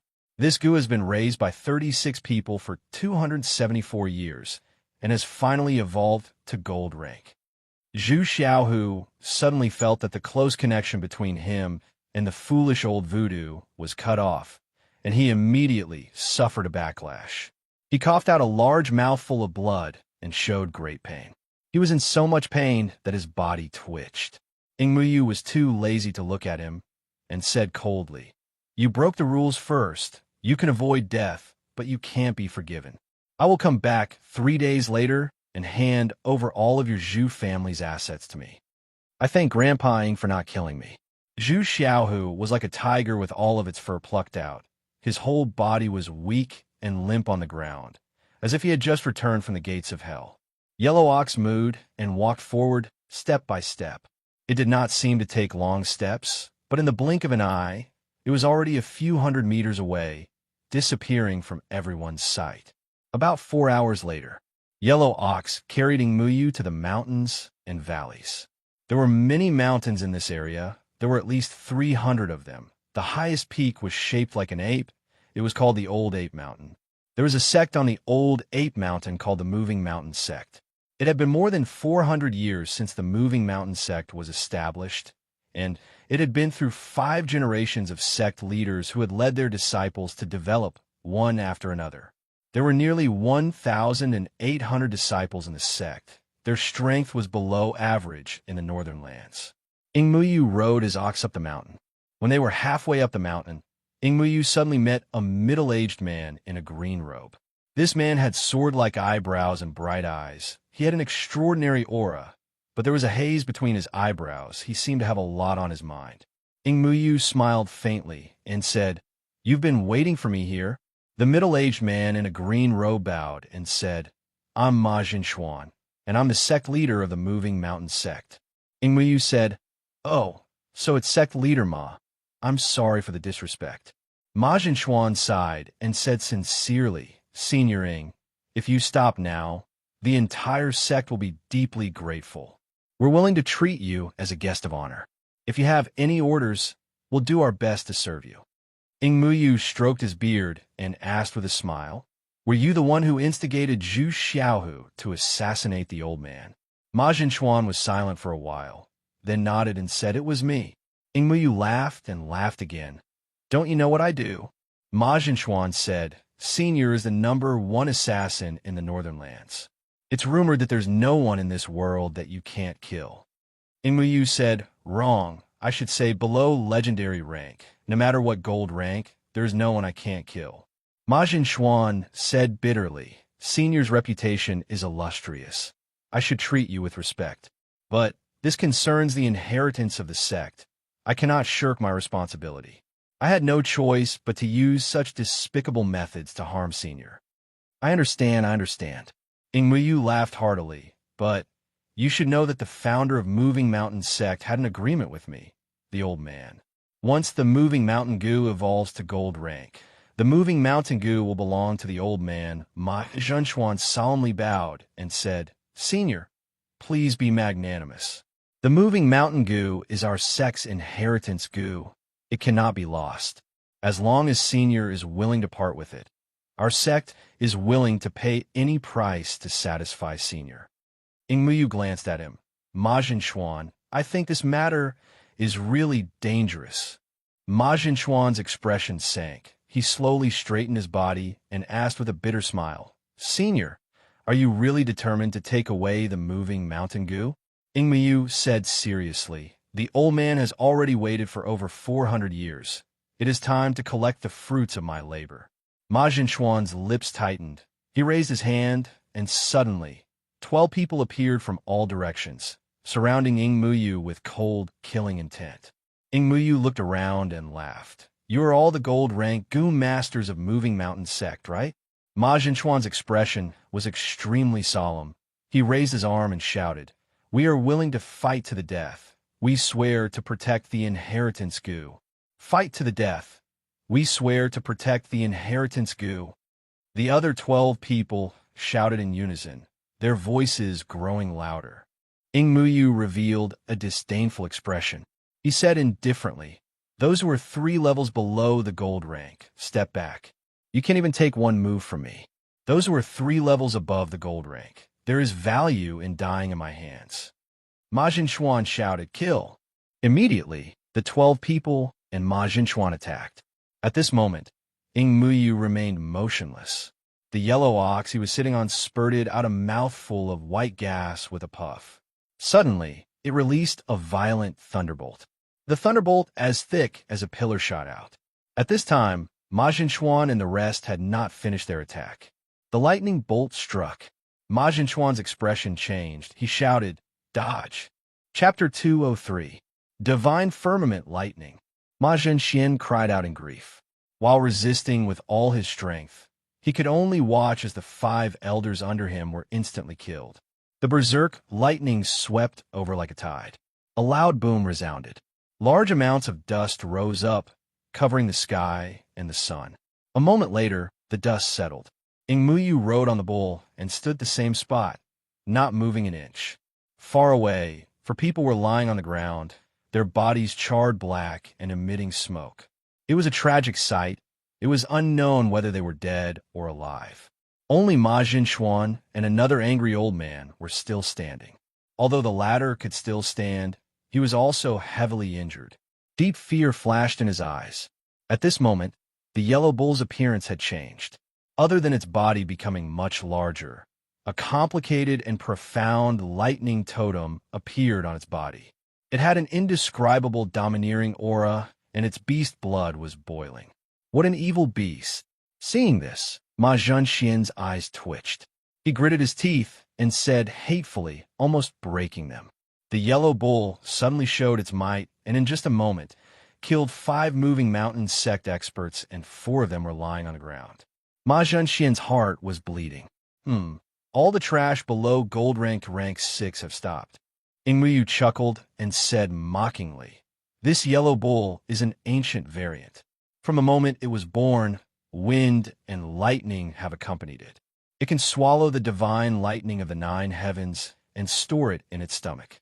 When it encounters danger, it will release lightning to injure the enemy. Don't blame the old man for being too frank. When this yellow bull shows its might, even legendary Goo masters do not dare to face it head-on.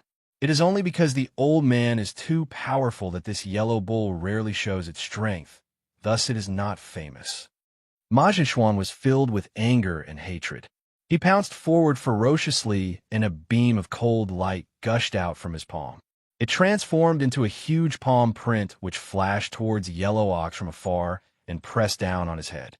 With a bang, the yellow bull was hit by the palm. It did not move an inch, as if it was not injured.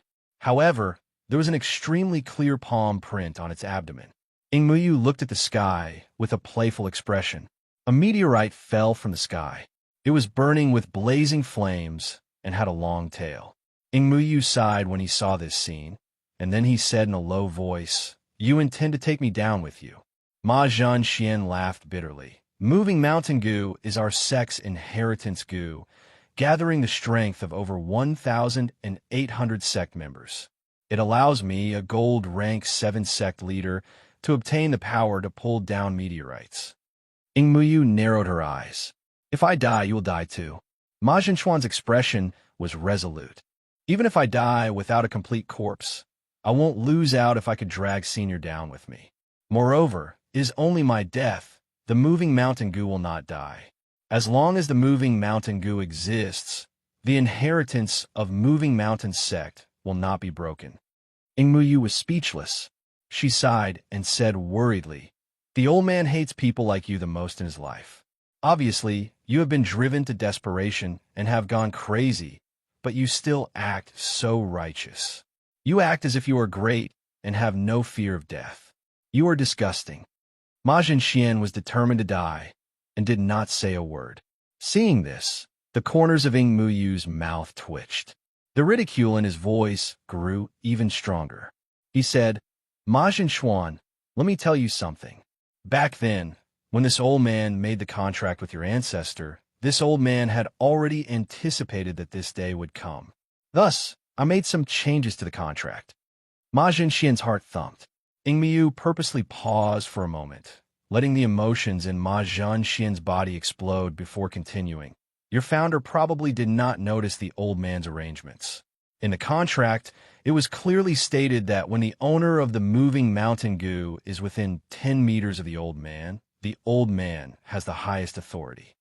Ma Zhenxian's expression changed.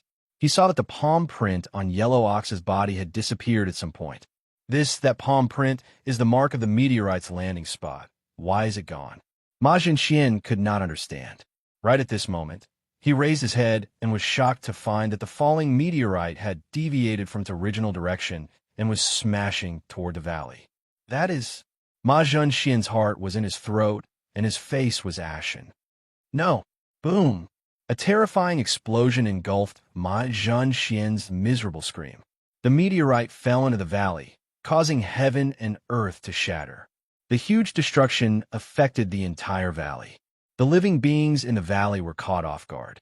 The beasts on the ground could not escape in time, and even the birds could not escape in time, not to mention the people who were hiding there.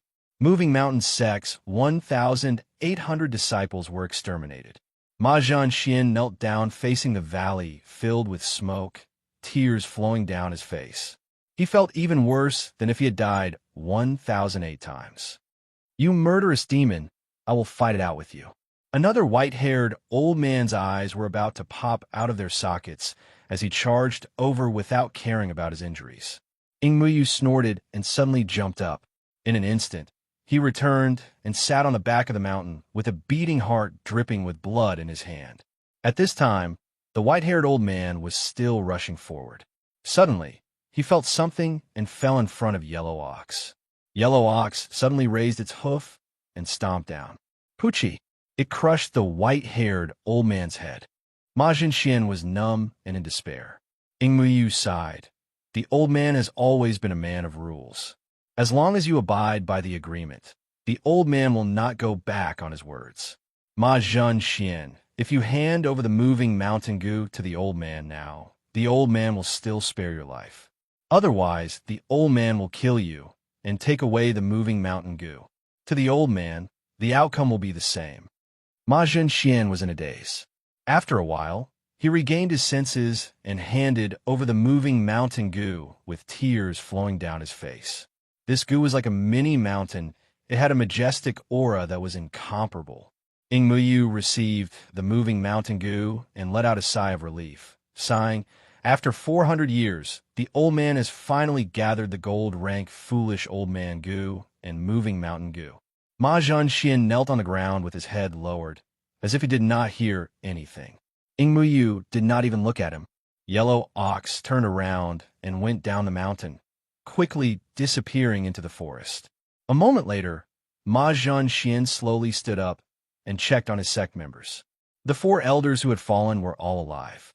2 were crippled, 1 was heavily injured, and the other had fainted. It was a great fortune amidst misfortune. Ma Zhenxian brought them back to Old Ape Mountain. Not long later, over 30 youngsters walked out of the sect's secret room. The leading youngster had a jade-like face. He was in high spirits, and his eyes were deep like the abyss. He led the group to kneel in front of Ma Zhenxian and said with determination, "Sect leader, Moving Mountain sect still exists." Ma Zhenxian sighed and said slowly, "Ing Muyu is vicious and merciless. He takes pleasure in killing people. Even if we did not betray the contract, he would still find other reasons to kill us. Thankfully, I had already predicted this day. When I took you in, I did not give you a contract goo. Thus, the goo in your bodies are not restricted by the Moving Mountain goo. You are the last hope of Moving Mountain sect." The youngster wiped away his tears and clenched his fists, saying, "I, Yin Wu Jian, swear to the heavens that I will kill this old scoundrel Ing Muyu." 3 days later, Ing Muyu rode his ox back to Willow Forest Town. Zhu Xiao, who handed over all his assets and instantly became penniless. However, Ing Muyu gave him a suggestion. The old man has a goo called Evil Towards Guts growing. This goo should be suitable for you.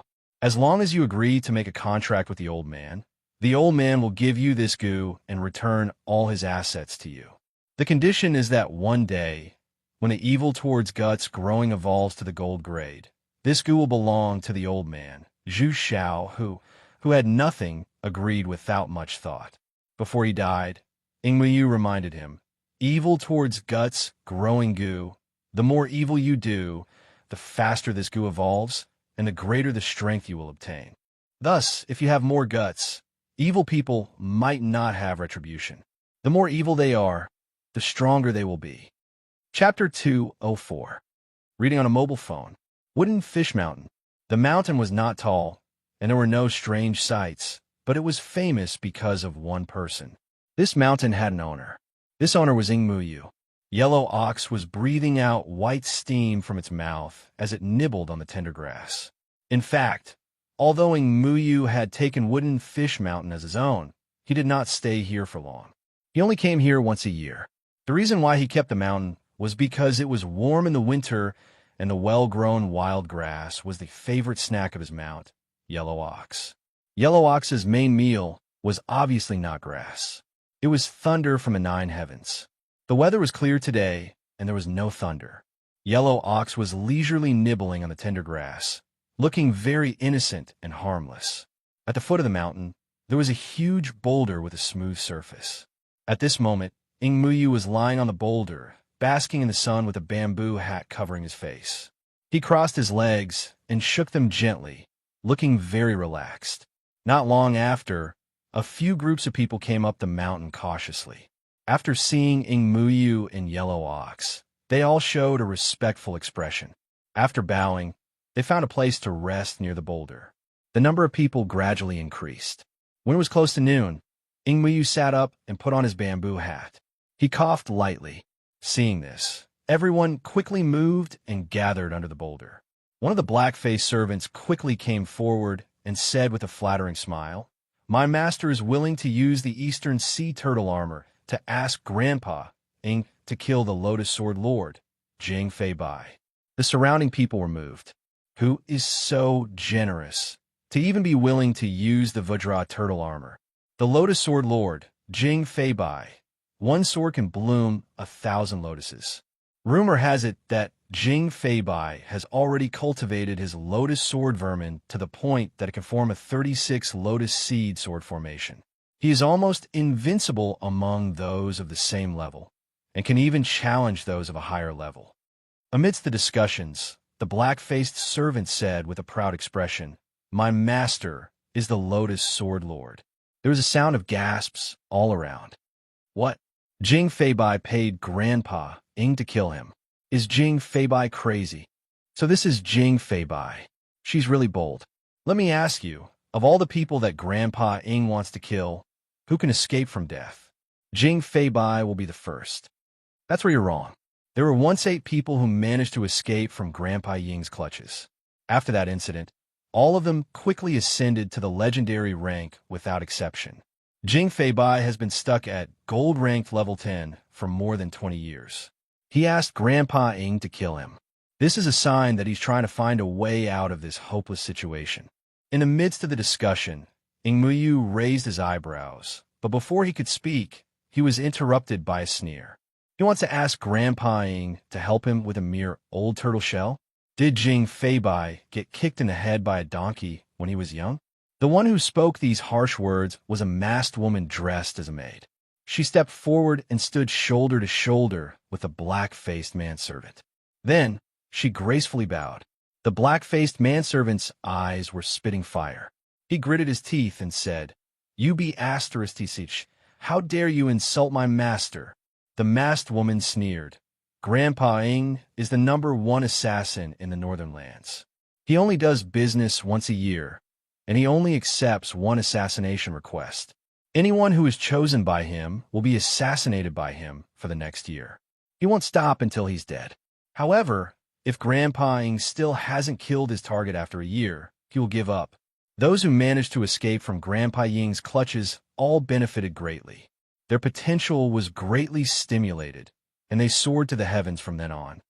She glanced at the black-faced manservant and said, "Does your master really think that he can ask Grandpa Ying to help him with a mere old turtle shell? What a joke!" Under the furious glare of the black-faced manservant, the masked woman smiled brightly and said, "My master is extreme evil spiritual master, Zhuowuji. He's willing to use half of the extreme evil manner to ask Grandpa Ying to kill him." Another one who's looking for death. Many people were completely speechless. Spiritual Master Extreme Evil only reached gold-ranked level 10 2 years ago, right? Why is he so anxious? You don't know this. A true genius can usually see the path ahead of them. They know where to go next, how to go, and how to get there in the shortest time possible. I'm guessing that Spiritual Master Extreme Evil has encountered a huge bottleneck and can't see the path ahead. That's why he's risking his life. The masked woman's eyes flickered as she heard these discussions. The black-faced manservant was stunned and hurriedly said, "Grandpa Ying, my master said that if you're not satisfied with the price, he's willing to add another lotus sword." The masked woman sneered and said, "Idiot, don't you know Grandpa Ying's rules? Buyers can only bid once." The black-faced manservant suddenly thought of something, and his face turned ashen. Yingmu looked at the black-faced manservant and the masked woman, then looked around at the crowd and said slowly, "When the old man stepped into gold-ranked, he used gold-ranked to kill legendaries. Later on, he became more fond of using legendaries to kill gold-ranked Goo Masters. However, these years, many gold-ranked Goo Masters have died at the old man's hands. Gradually, he became bored and picky when choosing his targets. Not only does he look at the price, but he also looks at whether the target is interesting or not, and whether they have the qualifications to die at the hands of the old man." He glanced at the black-faced manservant. "Your master's target is the Lotus Sword Master, Jing Feibai. This person is indeed outstanding among those of the same level. Unfortunately, his sword aura is too demonic. It hasn't reached the level where it can emerge from the mud without being tainted, and is pure and clear without being demonic. This old man is not very interested in him." He then glanced at the masked woman. "Your master's target is extreme evil Taoist, Zhuowuji. This person's extreme evil technique is indeed outstanding, but unfortunately, his evil intentions are only superficial and are not worth mentioning. When he becomes a true great evil, the old man will definitely go and meet him." Hearing these words, the black-faced manservant and the masked woman were naturally unconvinced, but tactfully retreated. The others also shook their heads and sighed, no longer going forward to request to kill the target. There was no other reason other than the Lotus Sword Lord and Extreme Evil Taoist were both top experts of the gold-ranked Goo Masters. If even they could not enter Yingmuyu's eyes, their request to kill the target was naturally not going to work. Of course, they wanted to ask Yingmuyu to kill someone else and not themselves. Not everyone would be so crazy. There were two people who did not retreat. They looked at each other, their gazes filled with hostility, and then rushed forward. However, before they could speak, Ingmuyu suddenly waved his hand and said indifferently, "The old man is not interested in the dispute between the Lin and Huang families, nor does he want to get involved." Hearing this, the two people were slightly disappointed at first, but then they let out a long sigh of relief.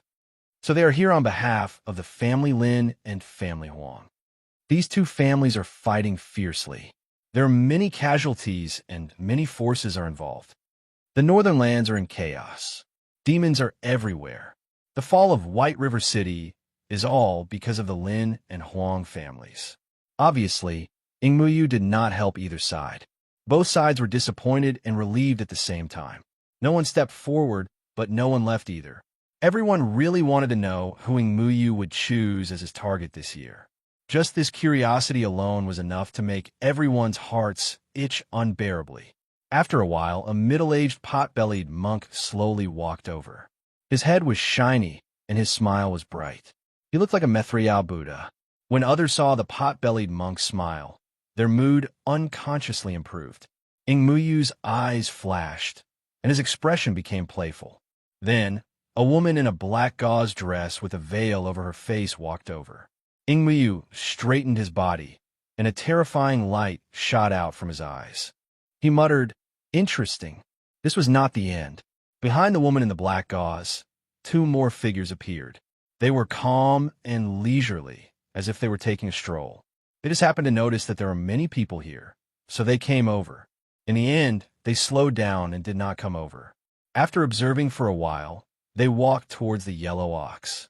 They stopped near the yellow ox and talked about something with a smile. It seemed that they were very interested in the yellow ox. Ingmuyu's face showed a rare look of surprise. At this time, the pot-bellied monk came under the rock. He put his palms together and bowed. "Donering." Ingmuyu withdrew his gaze and said playfully, "Since when did the Fuyuan temple want to kill people?" The pot-bellied monk laughed and said, "Donering, you must be joking. Monks are merciful. Even ants are pitted. How can we have the desire to kill people?" Ingmuyu laughed. "Then what is the purpose of your visit?" The pot-bellied monk put down a black prayer bead. "Our temple wants to ask Donor Ing for a small favor. We want to find someone." "Find someone?" "There is someone in this world that even the Fuyuan temple can't find." "Interesting, very interesting." Ingmuyu touched his chin and said to himself. After a moment of thought, he picked up the black prayer bead and put it in his sleeve. Seeing this, the pot-bellied monk raised his head.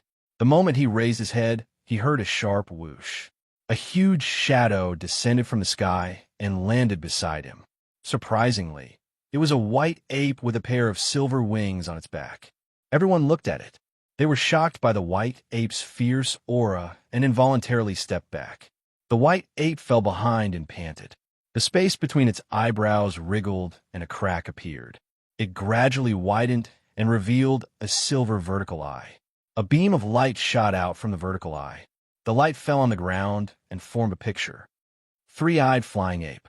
Ingmuyu's pupils shrank. Only then did he shift his gaze to the picture on the ground.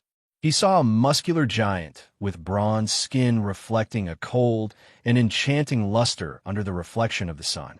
He was brandishing his sword to kill a frightened monk. The monk's body was shrinking from the Vajra giant's body. Ingmuyu said in surprise, "Only this much information." The pot-bellied monk smiled bitterly. "If it wasn't for this, we wouldn't have bothered donoring."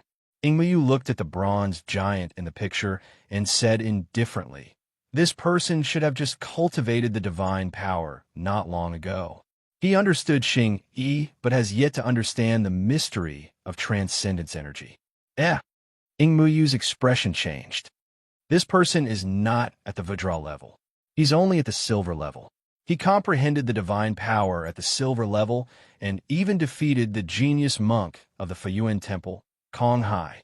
This person must be a peerless genius. The pot-bellied monk looked slightly helpless. Such a genius can only be cultivated by an aristocratic family or a sect. The problem is we've investigated many possible aristocratic families and sects, but we can't find this person's whereabouts. It's as if he disappeared from the face of the earth. Ingmuyu stared deeply at the bronze giant and nodded. Give the old man 1 month. The pot-bellied monk smiled and nodded, then stepped aside. The black-veiled woman walked forward and said, I would like to ask Senior Ing to kill someone. Ingmuyu asked who. The black-veiled woman said, the leader of the new Kuan gang, Shun Lian. There was some commotion around, especially the representative sent by the family Lin. His expression was very interesting. Ingmuyu also laughed involuntarily. Old man, did you hear wrongly? You want to ask the old man to kill the leader of a Jianghu gang, right? The black-veiled woman nodded and suddenly said, the Shun Lian was engaged to the young palace master of the Beiyu Palace a few days ago. So now the Shun Lian is not just the leader of a Jianghu gang. Immediately, the sound of people gasping could be heard in the world. Ingmuyu was startled and said seriously, if that's the case, this Shun Lian will not be easy to kill. The left and right guardians of the Beiyu Palace are two monsters cultivated by the king of Beiyu. They have a pair of strange gu, which is called the gu others do not offend me, and the gu others do not offend me. The two of them work together to attack and defend as one, which is unbreakable.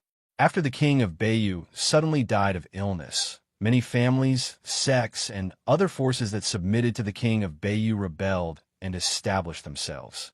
The Beiyu Palace was almost destroyed. However, because of the right guardian, the descendants of the king of Beiyu were not only safe, but also the Beiyu Palace was still standing. It was really incredible. Shun Lian has the protection of the left and right guardians of the king of Beiyu, which is equivalent to getting a gold medal to avoid death. If you want to kill him, can you afford to pay the price? The black-veiled woman said indifferently, I will pay you with a secret. Secret? Ingmuyu narrowed his eyes.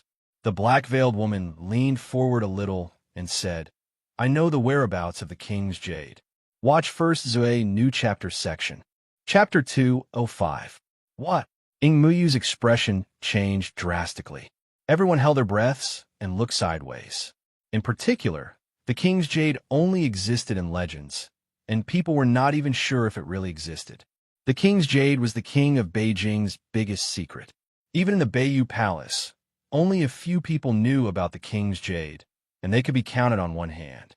Gongsun Kai, Gongsun Duxiu, the left and right Dharma protectors, and the Shun Lian who came later, there were only 5 of them. At this moment, the black-veiled woman revealed a big secret that was enough to set off countless bloody storms. Ingmuyu was deeply moved and said, this secret is indeed priceless. Even the old man couldn't help but be tempted and crazy about it. Someone couldn't believe it and couldn't help but shout, isn't the king's jade a legendary item? How can you prove that the king's jade really exists? The black-veiled woman glanced at that person and remained silent. She didn't hide her disdain, as if she didn't want to answer. Ingmuyu twitched the corner of his mouth and said with a smile, she didn't lie, because she is one of the descendants of the king of Beijing. Everyone fell silent. Then there was an uproar. She is from the Beiyu Palace, a descendant of the royal family. Although the king of Beijing had passed away for thousands of years, he was the only hero who had unified the northern region and defeated many aristocratic families, sects, and the demon clan. He was awesome. When a person was legendary for a long time, he would naturally be blessed with some kind of mythical meaning, which made the king of Beijing highly respected and worshipped. His descendants were naturally like real aristocrats, and people couldn't help but be in awe and dare not offend them. Ingmuyu sighed and thought, the king of Beijing was a hero. Unfortunately, the old man wasn't born at that time, or the old man would definitely kill him. The black-veiled woman said, even if you and the king of Beijing were born in the same era, if you want to kill the king of Beijing, you still have to face the left and right Dharma protectors. So, assassinating the Shun Lian is definitely a challenge. Ingmuyu said, that's right. Otherwise, with your ability, you would have killed them long ago. Why would you bother the old man? The black-veiled woman didn't say a word, as if she admitted it. Ingmuyu thought for a moment and sighed. Allow me to calculate with my fingers. He closed his eyes, and his fingers moved quickly. A mysterious light flowed between his fingers. After a while, Ingmuyu frowned and frowned again. Suddenly, he exclaimed loudly and said with great astonishment, "This is interesting." She slowly opened her eyes, and her expression was very interesting. Alas, the old man may be the only person in the world who is not afraid of revealing the secrets of heaven. First, if the old man kills the Shunlian, the old man will never find the person the Feyuan temple is looking for. Second, if the old man finds the person the Feyuan temple is looking for, the old man will inevitably have a conflict with the Feyuan temple. Hearing this, the black-veiled woman and the pot-bellied monk were stunned, and then their expressions changed. They looked at each other, and their expressions suddenly became interesting. The pot-bellied monk put his palms together and said, "Amit Ba, it turns out that the person the Feyuan temple is looking for is the Shunlian." The black-veiled woman said coldly, "It turns out that the person I want to kill also has a big grudge with the Feyuan temple." The pot-bellied monk said with a smile, "The Feyuan temple has no grudge with the Shunlian, just an ill-fated relationship." The black-veiled woman said, "I want the Shunlian to die." The pot-bellied monk said, "The Feyuan temple wants the Shunlian to live." The black-veiled woman said, "I don't like people in the way." The pot-bellied monk said, "The Feyuan temple has always stood aloof from worldly affairs, but if it wants to fight for something, it has never been afraid of anyone." The black-veiled woman's eyes were like lightning, and the pot-bellied monk smiled brightly. A cyclone formed between them. It was the fierce collision of the pressure they released, and the stones on the ground were silently crushed into powder. Seeing this, Ing Muyu smiled and waved her hand, asking, "Even ill-fated relationships have to end. The Feyuan temple won't be entangled with the Shunlian for a lifetime, right?" The pot-bellied monk nodded and said, "There is only a small matter that needs to be settled with the Shunlian. After that, the Feyuan temple will have nothing to do with the Shunlian's life or death." Ing Muyu smiled and said, "Even if the Feyuan temple wants to touch the Shunlian, it has to go through the left and right guardians of the Bayou Palace first, right?" The pot-bellied monk was silent. Ing Muyu said, "In that case, things will be easier. The old man will first capture the Shunlian and hand him over to the Feyuan temple. After the Feyuan temple ends their ill-fated relationship, the old man will kill him. However, everything must be finished within a year. What do you two think?" The black-veiled woman thought for a while and said, "Then I'll do the Feyuan temple a favor." The pot-bellied monk said, "Good." Ing Muyu rubbed his hands, and his eyes were filled with excitement. "Then it's settled. The old man's target this year will be the Shunlian." Yellow Ox was leisurely nibbling on grass. Two silhouettes gradually approached. Their gazes fell on Yellow Ox. "The five-colored Kuei Ox has been reduced to a human's mount. What a shame. You've brought shame to the demon race." One of them sneered. He didn't hide his disdain and ridiculed. Yellow Ox glanced at him and mooed. Then it continued to nibble on grass. The man sneered and said, "Don't be so shameless. Sooner or later, I'll peel off your ox skin and use it as a cushion." Yellow Ox narrowed its eyes and suddenly spoke in human language. "Chiu Du, you've become bolder after leaving the mountain." That man was the commander of the demon race that swept through the northern land. Chiu Du, the person beside him, was Wang Qingting.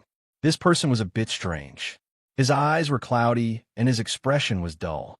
He was even drooling as if he had turned into a fool. "I've been bold since I was young. Back then, I almost cut off your oxtail. Don't tell me you've forgotten?" Chiu Du said with a smile. Yellow Ox snorted and glanced at the hideous scar on the oxtail. He said in a deep voice, "If it weren't for Granny Snow Demon, I would have struck you into pieces with a bolt of lightning." Chiu Du put his hands behind his back and smiled. "You can try now and see if your 9 heavens divine thunder can hurt me." Yellow Ox's eyes immediately shot out a sharp light. After a while, it gradually disappeared. He said, "I won't argue with you." Chiu Du laughed loudly and said, "Stupid ox. Back then, you deliberately farted on Mount Snow Demon and caused an avalanche. You buried me under the snow for 12 days. I've always remembered this grudge. However, I've come to find you today because of official business. I'll spare your life for now."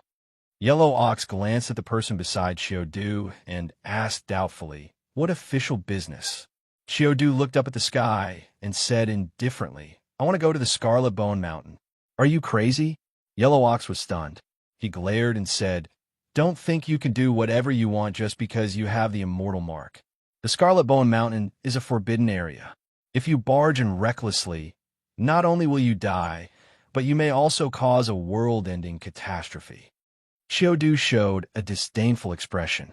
I want you to use the Nine Heavens' divine thunder to open the fog outside the Scarlet Bone Mountain and send me in. Yellow Ox looked deeply at Xiaodu and grinned coldly. Since you want to die, I'll fulfill your wish. However, after this, I won't participate in any of your affairs. Xiaodu curled his lips and said, Okay. Then, Xiaodu turned and left. Wang Qingting followed. After taking 2 steps, he suddenly looked back at Yellow Ox. A trace of clarity flashed through his cloudy eyes. Yellow Ox's hair stood on end. Wang Qingting's eyes suddenly became cloudy and white. He walked away while drooling, as if what he saw just now was an illusion.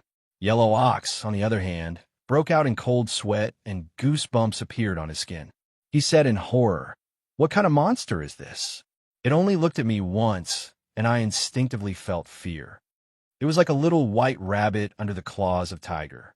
After a while, Ingmuyu came to Yellow Ox's side. He looked into the distance and asked, That's Xiaodu? Yellow Ox nodded. Ingmuyu sighed and said, You are more talented than Xiaodu, but you chose to follow me. Now that he has become the commander of thousands of demons, he is awe-inspiring and can summon the wind and summon the rain. Are you jealous? Yellow Ox shook his head and said, When we were cultivating in the Snow Demon Mountain, our favorite thing to do was to build snowmen. However, every time we build a snowman, Xiaodu would immediately destroy it with a kick. After a long time, everyone hated Xiaodu. We teamed up to fight with him, but we couldn't beat him. Only I could compete with him. Therefore, my friends elected me as the king. Since then, Xiaodu only found trouble with me. No matter what I got, he would do anything to destroy it. Ingmuyu tilted his head curiously and said, Yellow Ox said, So, I have seen all of Xiaodu's tricks. I might be the one who knows Xiaodu the best in the world. Ingmuyu was enlightened. The unknown would often cause people to feel fear. But in comparison, the more one knew about something, to the point where there were no secrets at all, the less terrifying it would be. Yellow Ox was not afraid of Xiaodu at all. The show ended. The people gathered at the mountain of wooden fish quickly dispersed. Then a lot of explosive news spread like wildfire in the northern lands. The representative of the family, Lin, hurriedly returned to the family Lin. He came as a representative of the family Lin. Naturally, he was not an outsider. He was someone who could come into contact with the higher-ups of the family Lin. He directly reported everything to the head of the family Lin. As one could imagine, the higher-ups of the family Lin were shaken. The head of the family, Lin Lian, quickly pulled out the files related to the Shun Lian. After looking at them, he found a big problem. There was too little information about the Shun Lian. Many parts were vague and unclear. It was obvious that the information was half-hearted. For example, not long ago, New Kuan was besieged by the rat army of the Earth Dragon Mountain. Hundreds of people died. The king of the Earth Dragon was killed by the Shun Lian. Then, the Shun Lian defeated Mu Xiaoyao of the Deer Demon clan. Lin Yuanchong hastily settled such a big matter. She even lied that the reason why the Fury Kuan gang was able to escape this calamity was because of internal strife among the Demon clan. In fact, the Earth Dragon King had died at the hands of Mu Xiaoyao. The family Lin's intelligence network was so vast that they found out the truth after a little investigation. The person who made this information was Lin Yuanshang, the special envoy of the family Lin to contact New Kuan. As the head of the #1 aristocratic family in the north, Lin Lian's mind was very sharp. He sensed that there might be something wrong with Lin Yuanshang and immediately sent people to investigate her background. Chapter 206. The first rays of the morning sun illuminated the land. Chuiyin Manor, beside the lake. The lake was rippling with light, as beautiful as a painting. Shun Lian held Gong Sun Kai's hand, and under the witness of the left and right protectors, they decided to grow old together. After the ceremony, Ma Chunjin's eyes were moist, and she smiled happily. May you grow old together in love, and live together in life and death. You will not disappoint me, and work together to revitalize Beiyu Palace. Shun Lian could not help but ask, what is the current situation of Beiyu Palace? Hearing this, Shi Weigui slowly closed his eyes and did not show his emotions. He was like a dead tree, and only sighed, as if he did not know where to start. Ma Chuanjin, on the other hand, showed all sorts of emotions. She also sighed and said sorrowfully, the previous palace lord, who was Kai Er's father, failed to refine Gu while risking his life, causing his illness to flare up, and he died. Kai Er was still young at that time, and Beiyu Palace could not be without a palace master, so her aunt Gong Sun Duxiu was the temporary regent. At that time, Gong Sun Duxiu was still a good girl, and treated Kai Er and us very well. But people's hearts are hard to predict. According to the original plan, Kai Er should have inherited the palace master's position when she was 15 years old. However, Gong Sun Duxiu had been in power for a long time and was greedy for power and position. He was ambitious and was unwilling to give it up. He kept finding excuses to delay and did not allow Kai to return to the palace to inherit the position. He even had the intention to kill Kai Er. If not for me and Wei Gui, these two old farts supporting him, Gong Sun Duxiu would have gotten what he wanted. Shun Lian's eyes flashed. The two protectors can't do anything to Gong Sun Duxiu either. Ma Chuanjin smiled bitterly, and Gong Sun Kai said, you don't know, Granny Ma and Eunuch Sure have special Gu. They can only defend, and cannot take the initiative to attack and win. Shun Lian was surprised. Passive special effect. Shi Weigui suddenly opened his eyes and looked at Ma Chuanjin, saying, let's show it to him. Ma Chuanjin thought about it and nodded immediately. Almost at the next moment, the left and right guardians of the Dharma suddenly circulated with light, one black and one white, contrasting sharply. They intertwined with each other, forming a black and white picture of yin and yang that resembled a Tai Chi pattern spread out on the ground. The black and white Tai Chi pattern continued to circulate, its circular area covering an area of 70 to 80 feet. Ma Chuanjin, the Gu that Wei Gui and I have are a pair. Together, we will not attack unless we are attacked. As the name suggests, this pair of Gu is good at defense, and uses defense as an attack. He pointed at the edge of the black and white Tai Chi symbol. The people who enter this space will attack us. No matter if it's physical damage or special damage, they will all be absorbed by me. Then, I will transfer the damage to unreturnable, and unreturnable will release it, forming a rebound damage. In other words, if people attack me, I will attack back, borrowing strength to fight strength. Shun Lian understood the meaning of Tai Chi, giving the opponent a taste of his own medicine. The opponent's strength was like hitting a spinning wheel. The greater the force, the greater the damage. Shi Weigui was a man of few words. You attack us. Shun Lian's expression became serious.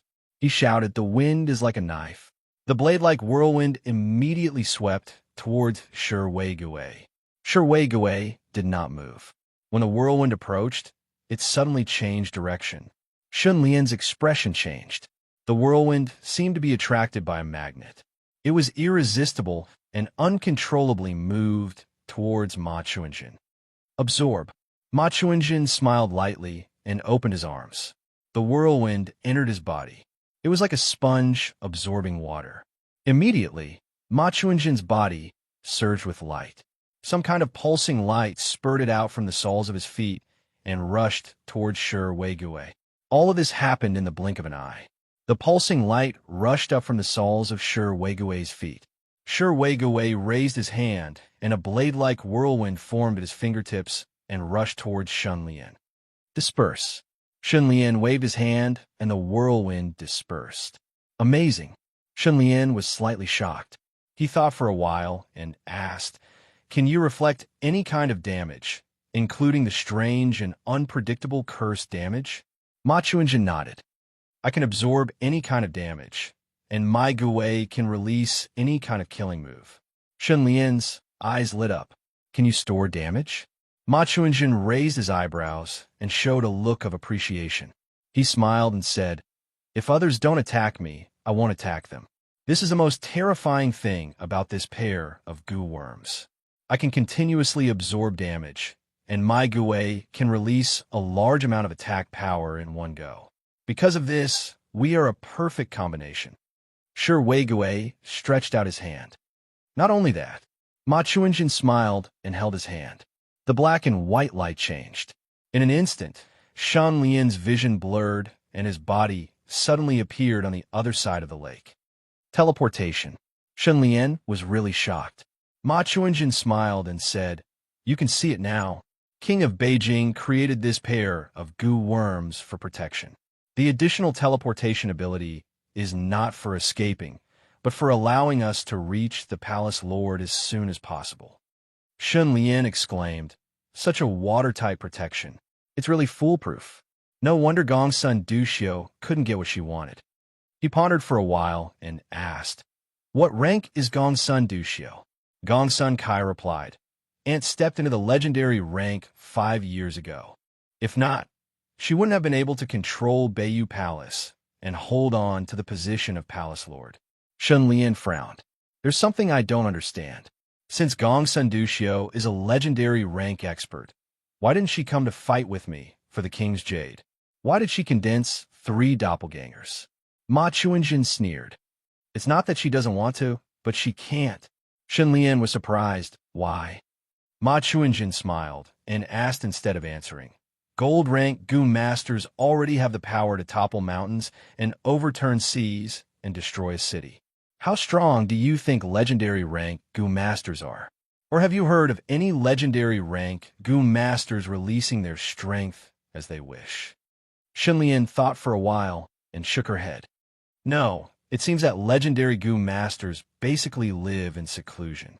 Ma Chuanjin laughed loudly. "Child, that's not called living in seclusion. That's called a turtle hiding in its shell. All legendary goo masters are turtles hiding in their shells, not daring to show their faces." She wanted to continue speaking, but Sure Wei Gui suddenly coughed lightly. Ma Chuanjin immediately stopped, and his expression turned serious. In short, because of some restrictions, legendary goo masters cannot use their strength as they wish. Even if they attack, they will carefully suppress their strength to the golden rank. Golden rank 10 is the limit. If they exceed this limit, it will be very dangerous. Shan Lian was astonished. Hearing Granny's words, is it not a good thing for a goo master to step into the legendary rank? Ma Chuanjin smiled bitterly. Legendary goo masters have a greatly extended lifespan and can live longer. This is a benefit. What's the downside? Looking at the lake surface. Look at this lake if we are all fish in the lake, and some of the fish continue to grow and evolve until they can finally float to the surface. Do you think this is a good thing or a bad thing? Shan Lian pondered and did not speak. Ma Chuanjin smiled and waved his hand. "You don't have to think about these useless things now. It is still far away. Concentrating on cultivating and increasing your strength is the right path." Shan Lian quickly pulled himself together and asked for guidance. "Granny, I've already cultivated a divine ability. What should I do next?" Ma Chuanjin clapped his hands and smiled. "With a divine ability, your future path will be much easier. Child, have you heard of the phrase, divine ability is vast, magic power is boundless?" Shan Lian nodded. Thus Ma Chuanjin continued, "The divine ability you have cultivated is actually just the beginning. Divine ability and magic power are inseparable. Divine ability is one of the ways to obtain magic power, and only with magic power can you use the true divine ability." Shan Lian could not help but ask, "What is magic power?" Ma Chuanjin raised her hand. There was a lustrous light flowing in her palm. "This is primeval essence from the aperture." Then her gaze flashed, and the small stone on the ground rose up and hovered in the air. She said, "This is psychokinesis, also known as soul power." Shan Lian nodded. Primeval essence and soul power are the basic strength of a goo master. Look carefully. Ma Chuanjin gazed at her palm. The primeval essence light gradually changing. Sometimes it was intense, sometimes it was illusory. This, Shun Lian's body shook. You fused primeval essence and soul power together. Ma Chunjin said, primeval essence is the strength produced by a Goom master through the physical body, while soul power is the strength produced by a Goom master through the soul. When the two are fused together, it is magic power. Magic power is a miraculous power between primeval essence and soul power. It can be converted into primeval essence or soul power. It can be said that magic power is a higher level of power. Its mysteries are endless. Shi Weigui said, the divine ability you have comprehended is a combination of mind and spirit. This is actually a simulation of the process of the birth of magic power, but it is at a superficial level. The power of the divine ability is naturally not strong. Shun Lian's expression changed. I have always mistakenly thought that divine ability was just a sublimation of special effects, increasing the damage output. Ma Chunjin smiled. Divine ability is not so simple. You do not understand its mysteries, mainly because divine ability goo is extremely difficult to cultivate. It is rare, and there are not many cases to use as reference. Unlike the bloodline goo of aristocratic families and the inheritance goo of sex, they do not even need to cultivate. As long as they continue to evolve goo, once they reach the gold rank, they will naturally produce magic power. Shun Lian asked, both are magic power, but is the bloodline goo still the strongest? Ma Chunjin sighed. Under normal circumstances, this is the case. The bloodline goo is one with the aristocratic bloodline. It is naturally easier to control it. This is like a battle between experts. Under the situation of equal strength, whoever has a better weapon wins. Between the questions and answers, Shun Lian was enlightened, his heart burning with passion. The fusion of physical strength and soul power is magic power. Shun Lian immediately closed his eyes, activating the rolling gold primeval essence in the martial ancestor goo's aperture, and activating the calamity goo to release torrential soul power. The two collided loudly in the martial ancestor goo's aperture. Gradually, a mysterious power was born. The tyrannical aura was like a wave crashing in all directions. Gong Sun Kai immediately exclaimed, such intense magic power fluctuations. Chapter 207. Indeed, cultivating magic power was a very difficult thing for most goo masters. But Shun Lian was different. Before he comprehended what magic power was, he had already cultivated many divine abilities. Subjugation of the world, moon wheel slash, blossoming iron tree, thousand shadows, wind transformation, as well as divine abilities obtained through continuous evolution, dragon blood black yellow, 3,000 tribulation fire. With the support of so many divine abilities, Shun Lian's comprehension of magic power could be said to have come naturally. A moment later, Shun Lian opened his eyes. In an instant, a complete silver moon condensed in his hand. Huize, Shung, silver moon, gave people an incomparably realistic feeling, as if the moon in the sky had fallen into his hand. Divine ability, magic power. Shun Lian finally understood the relationship between the two. With magic power, he could use divine abilities with a thought, almost instantaneous. But this was not the greatest benefit. Moonwheel Slash's power is at least 3 times stronger. Moonwheel Slash emitted an aura fluctuation, making Shun Lian overjoyed. Magic power is more like some kind of magnifier, freeing the body and soul of all restrictions. With magic power, the body can be strengthened to the greatest extent, casting the divine true body, not losing to the diamond true body, and maximizing the physical attack. At the same time, magic power can strengthen the soul to the greatest extent, and all kinds of mysterious spells can be used at will, maximizing the attack of divine abilities. Shun Lian calculated in his heart. Martial Ancestor Gu and Snake Jade Gu could let him cast a powerful true body with both attack and defense, and combined with other divine abilities, he could hold his own. With such a beautiful wish, Shun Lian slowly stopped and bowed. Thank you for your enlightenment. Granny Ma and Eunuch Ma, I have benefited a lot. Ma Chuanjin said excitedly. Good lad, your comprehension is too good. Northern secluded palace's recovery is just around the corner. Kaya really didn't misjudge you. Granny. Gong Sun Kai was extremely shy, her eyes full of sweetness. Very good. Wei Gui was still a man of few words, but Ma Chuanjin and Gong Sun Kai both knew that if they could get such a comment from him, it meant that they were really good.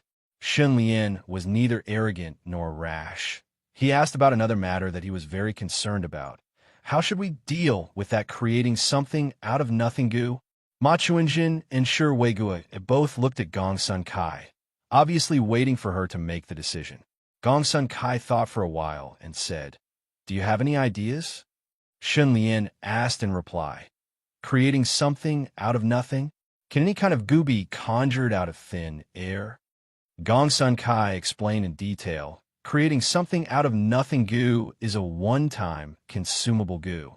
Consuming one goo can give birth to another goo or a pair of goo. But you can't obtain any goo. It can only create purebred goo that truly exists in the world. Purebred goo that truly exists. Shen Lian was immediately disappointed. He had wanted to use the creating something out of nothing goo to directly obtain the strategy goo, but unfortunately, this beautiful dream was going to fall through. Gong Sun Kai said, Creating something out of nothing goo was born in King's Jade. As long as you have King's Jade in your hands, you can continuously obtain creating something out of nothing goo. Ma Chuanjin continued, There were originally a lot of creating something out of nothing goo, but they were all used up by the king of Beiyu. It's a bit like draining the pond to catch fish. I suggest you raise that creating something out of nothing goo first. In the future, there will definitely be more goo. Shen Lian sighed. Okay, let's do that for now. Soon after, Shen Lian left Chui Yun Manor. Watching Shen Lian leave, Ma Chuanjin gradually withdrew his smile, revealing a trace of worry. Wei Gui was also depressed, his brows knitted together. Gong Sun Kai sighed and said, Are you all worried that Shen Lian is too strong and will seize the authority of Northern Nether Palace in the future? Ma Chuanjin stared and said, You little girl, your thoughts are indeed crafty. That's right. That's what I'm worried about. In the sea of power, love is not worth mentioning. Even if you grow old together, it's useless. In the future, who will be the master of the Beiyu Palace? You or him? Wei Gui said lightly. Growing old together will not be able to restrain Shen Lian. He is too talented. He will soar to the sky, and Kai will be unable to flatter him. Gong Sun Kai pursed her lips and said, Am I that bad? Wei Gui said seriously, Compared to Shen Lian, anyone will be bad. He almost relied on self-cultivation to reach his current height. In many aspects, he is very similar to King of Beiyu. Ma Chuanjin nodded and said, If Shen Lian is not extremely talented, then he must have treasures on him that are not inferior to King's Jade and creating something out of nothing. Wei Gui's expression was complicated. He sighed and said, You should not have given King's Jade to Shen Lian. The relationship between you husband and wife is already imbalanced. You cannot maintain fairness. The equal relationship will turn into dependence and submission. Gong Sun Kai's eyes flashed and said slyly, How do you know that I am unprepared? Ma Chuanjin and Wei Gui's pupils shrank. Gong Sun Kai's lips curled into a smile. In the faint light of dawn, her beautiful eyes were as white as snow. She was indescribably bright. She moved her beautiful fingers, and a five-colored light appeared between her bright, white fingers. Her lotus-like arms were incomparably holy, and gradually, a five-colored pebble was born between her hands. Its aura was so holy that it made the heavens and earth lose their color. Divine ability, hand of heaven mending, five-colored pebble. Ma Chuanjin trembled with excitement. Wei Gui was overjoyed and showed a rare smile. Girl, when did you cultivate the Nuwa venomous insect and even condense magical power? Ma Chuanjin exclaimed and couldn't stop smiling. Just now. Gong Sun Kai looked in the distance and said, I used the taste-knowing venomous insect to absorb Shun Lian's scent and refined his breath of destiny. From now on, I will share the same fate with him. Any progress he makes will more or less happen to me. However, I don't only have Shun Lian's breath of destiny in my hands. Ma Chunjin gave a thumbs up. Shi Wei Gui let out a sigh of relief. Shun Lian returned to New Kuan. He had just returned when he received a piece of good news. He had finally gathered all 19 demon hearts. Shun Lian immediately went into closed cultivation to refine demon essence goo. An earth flower goo, 3 bottles of primeval water, and 19 demon hearts.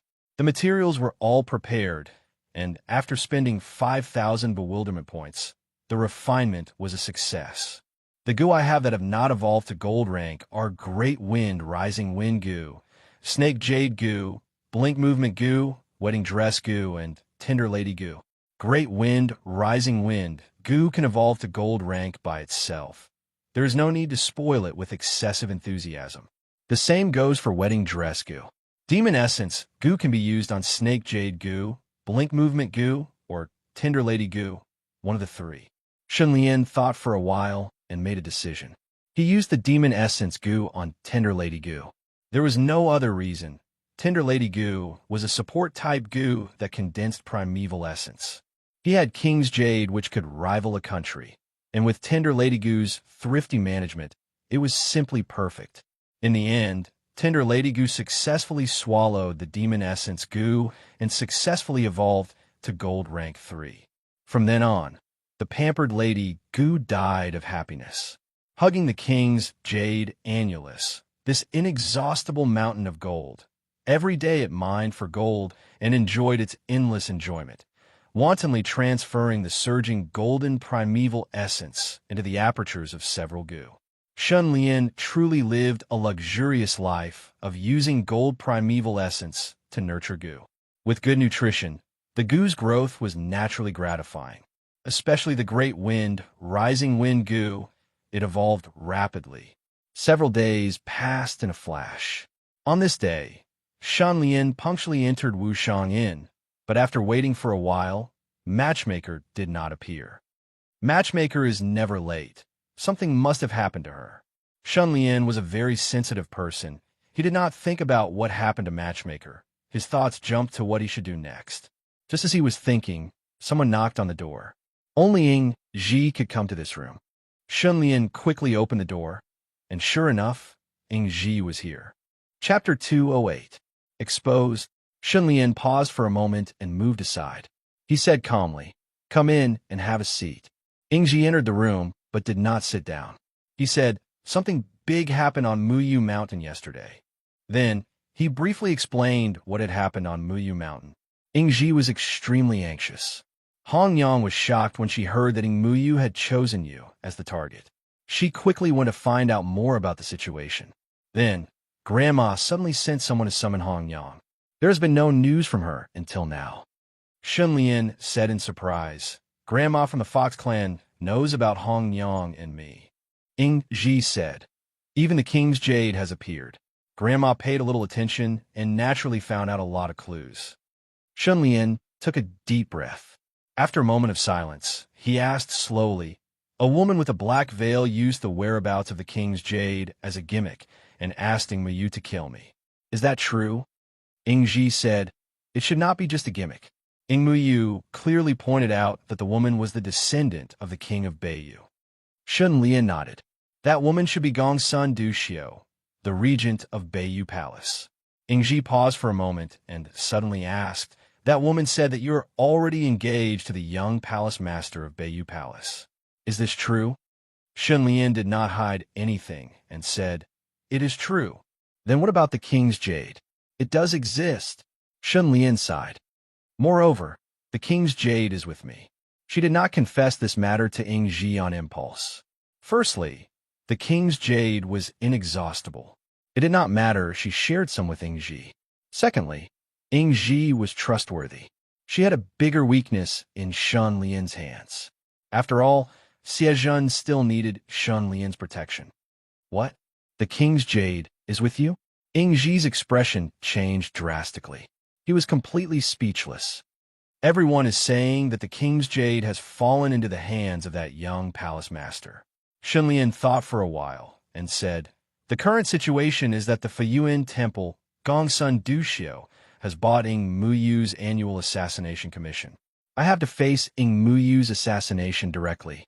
As soon as the news spread, Family Lin, Family Huang, and many other forces knew about me. He couldn't help but let out a long sigh. I didn't expect that I would enter the world's attention in this way. Men are afraid of fame, just as pigs are of fattening. Don't even think about being under the spotlight in the future. Ing Ji's expression changed. "What do you mean? Did you offend the family Lin?" Shun Lian gritted his teeth and said, "Someone who instigated a rebellion in the family Lin family previously used his connections to steal more than 500 bottles of primordial water from the family Lin family. The higher-ups in the family Lin family are not fools. This matter will be exposed sooner or later." Ing Ji's expression darkened.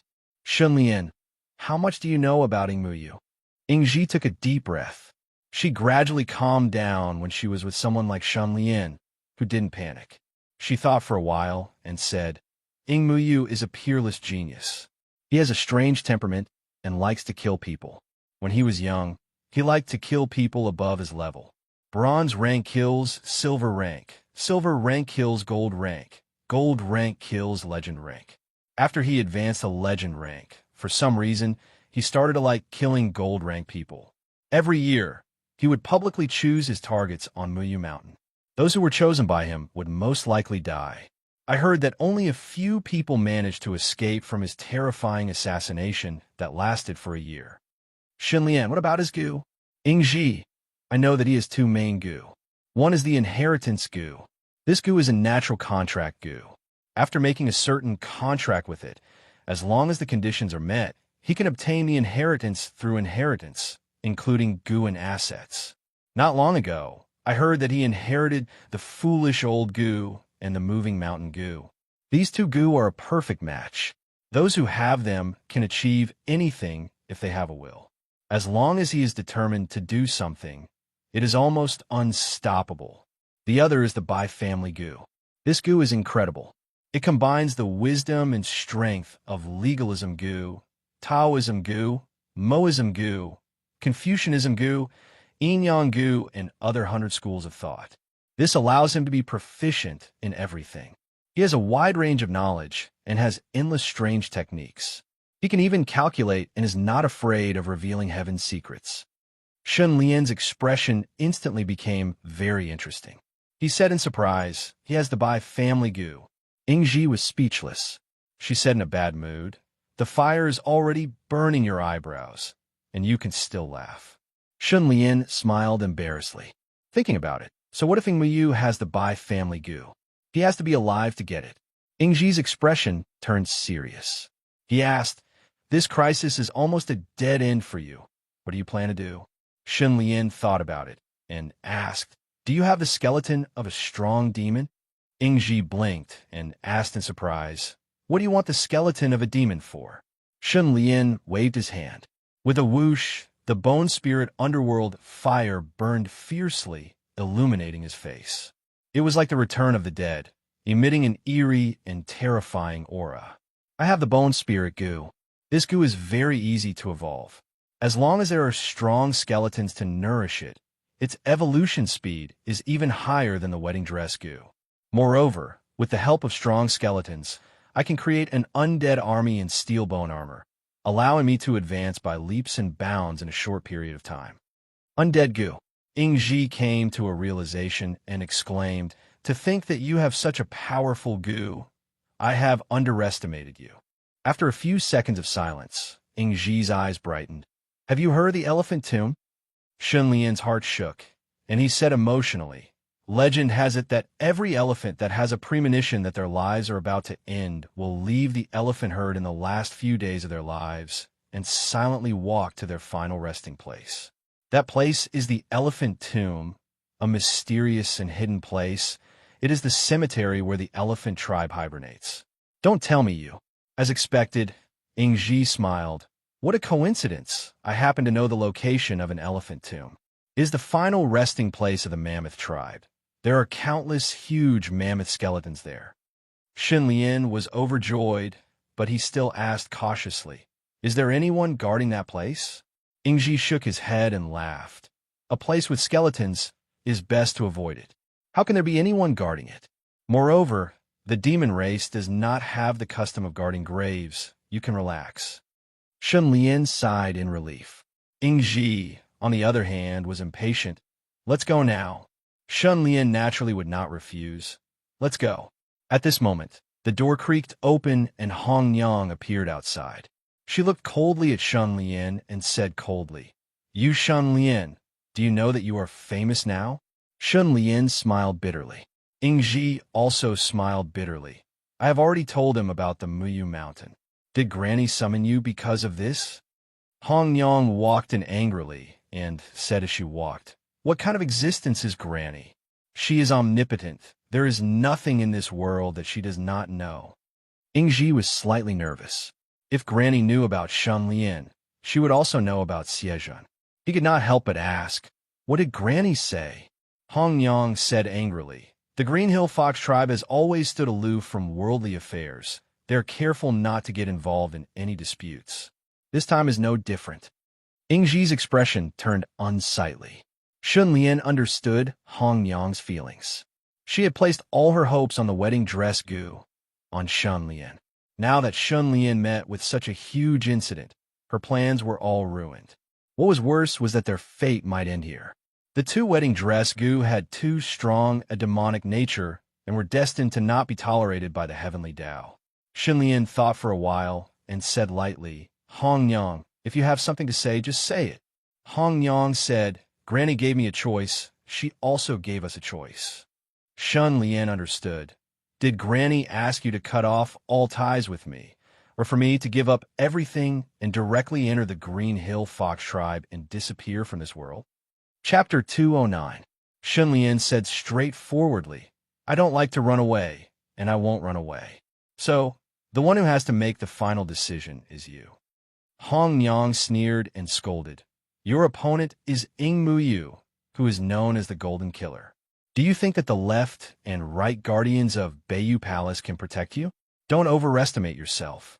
Even if the left and right guardians of Beiyu Palace fall into this trap, they will either die or be disabled, let alone you." Shenlian shook his head gently, knowing that Hong Yang had misunderstood him. He explained patiently, "It's good to be able to rely on someone powerful, but the left and right guardians are the young palace master's left and right guardians. I know myself well. After all, I am only half a member of Beiyu Palace. They have accepted me, but they won't risk their lives for me." After a pause, he continued, "If you ask me, Gongsun Duxio's intention to kill me is secondary. She mainly wants to use Ing Muyu to deal with the left and right guardians, who she can't do anything to. Ing Muyu likes to kill golden killers as a legendary killer, but he doesn't seem to be willing to fight with other legendary killers. The young palace master is Gongsun Duxio's relative, so she can't openly ask Ing Muyu to kill her. The only strategy Gongsun Duxio can think of is to kill me. However, although I don't know what kind of person Ing Muyu is, as long as he is not a fool, he may not act according to Gongsun Duxio's idea." Upon hearing this, Ingji was shocked and said, "You mean Ing Muyu is likely to find you directly, and you won't hide with the left and right guardians to seek protection?" Shenlian sighed and said in a low voice, "Don't forget, I still have my parents, my relatives, and Nukun. It's easy for me to hide, but Ing Muyu has many ways to force me out." Ingji's expression suddenly became gloomy. Hong Yang said angrily, "Then what better way do you have to deal with Ing Muyu's assassination?" Shenlian said simply and crudely, "Just beat him." Hong Yang had completely lost her temper. She gritted her teeth and said, "Ignorance is fearlessness. When you truly understand how terrifying Ing Muyu is, if you can still say such words like this, I will betray your mother-in-law for once." Shenlian smiled. Ingji could not help but tease, "This bet is not small." Hong Yang was furious. She was extremely frustrated. "I've already reminded you time and time again to keep a low profile, As long as the wedding dress goo evolves, you and I can move unhindered in the world. Who can stop us? But you didn't listen and hooked up with that whatever young palace master of Northern Nether Palace. Now, you have provoked Gongsun Duxiu and Ingmuyu. Do you think you have 9 lives? Shunlian quickly raised his hand to stop him. Since it had already happened, it was meaningless to argue about it. He said, "Things have developed to this point, which is indeed beyond my expectation and control.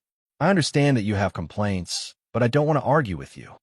He looked at Ingji and said, "Let's go." Hong Yang suddenly raised her head.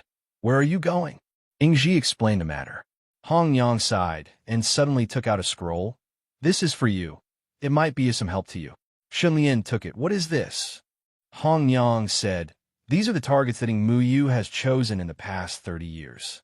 Among them, there are a few that managed to escape from Ingmuyu's assassination. You might be able to learn something from them." "Thank you for the trouble," Shunlian said sincerely. He was somewhat moved. Evidently, Hong Yang was certain that Shunlian was not the kind of person who would run away. Thus, she prepared this information in advance and tried her best to help him. Shunlian left Wushang in a flash. He walked out of the training room and immediately summoned Bai Ling, "Prepare for the worst." He only said one sentence and left Nu Kuan. Only Bai Ling could understand what he was saying. From a moment, he instigated Lin Yuanchang to rebel. This plan had been brewing and preparing. If one day the matter between him and Lin Yuanchang was exposed, family Lin's anger would definitely sweep over him. How would he protect himself then? The so-called worst existed for this reason. Immediately, Bai Ling announced to the inside and outside of the sect. In view of the precedent of the Rat Demon Army raiding Nu Kuan's headquarters, in order to protect the sect leader's safety, the sect leader would leave the headquarters and move to a secret location. He would also temporarily cut off all contact with Nu Kuan and the outside world. The sect's affairs would be handled by the 2 deputy sect leaders. This decision did not cause much of a stir. Instead, many people felt that this should be done. There was no other reason. When the Rat Demon Army of Earth Dragon Mountain attacked the headquarters in the middle of the night, Nu Kuan, who was not prepared, lost a lot of manpower. It was all thanks to Shun Lian's efforts to turn the tide. Now that Shun Lian had moved underground, the opponent could not figure out the situation and naturally did not dare to rashly attack. After that, Bai Ling hurried back to the Shun residence and moved all the Shun family members into Wushang Inn. At the same time, in Chuiyun Manor, Huilan hurried back from outside and shouted anxiously, "Miss, something big has happened." Tu told her what happened. Ingmuyu Gongsun Kai was stunned and her face turned pale. "This happened yesterday," Huilan said. "Yesterday at noon."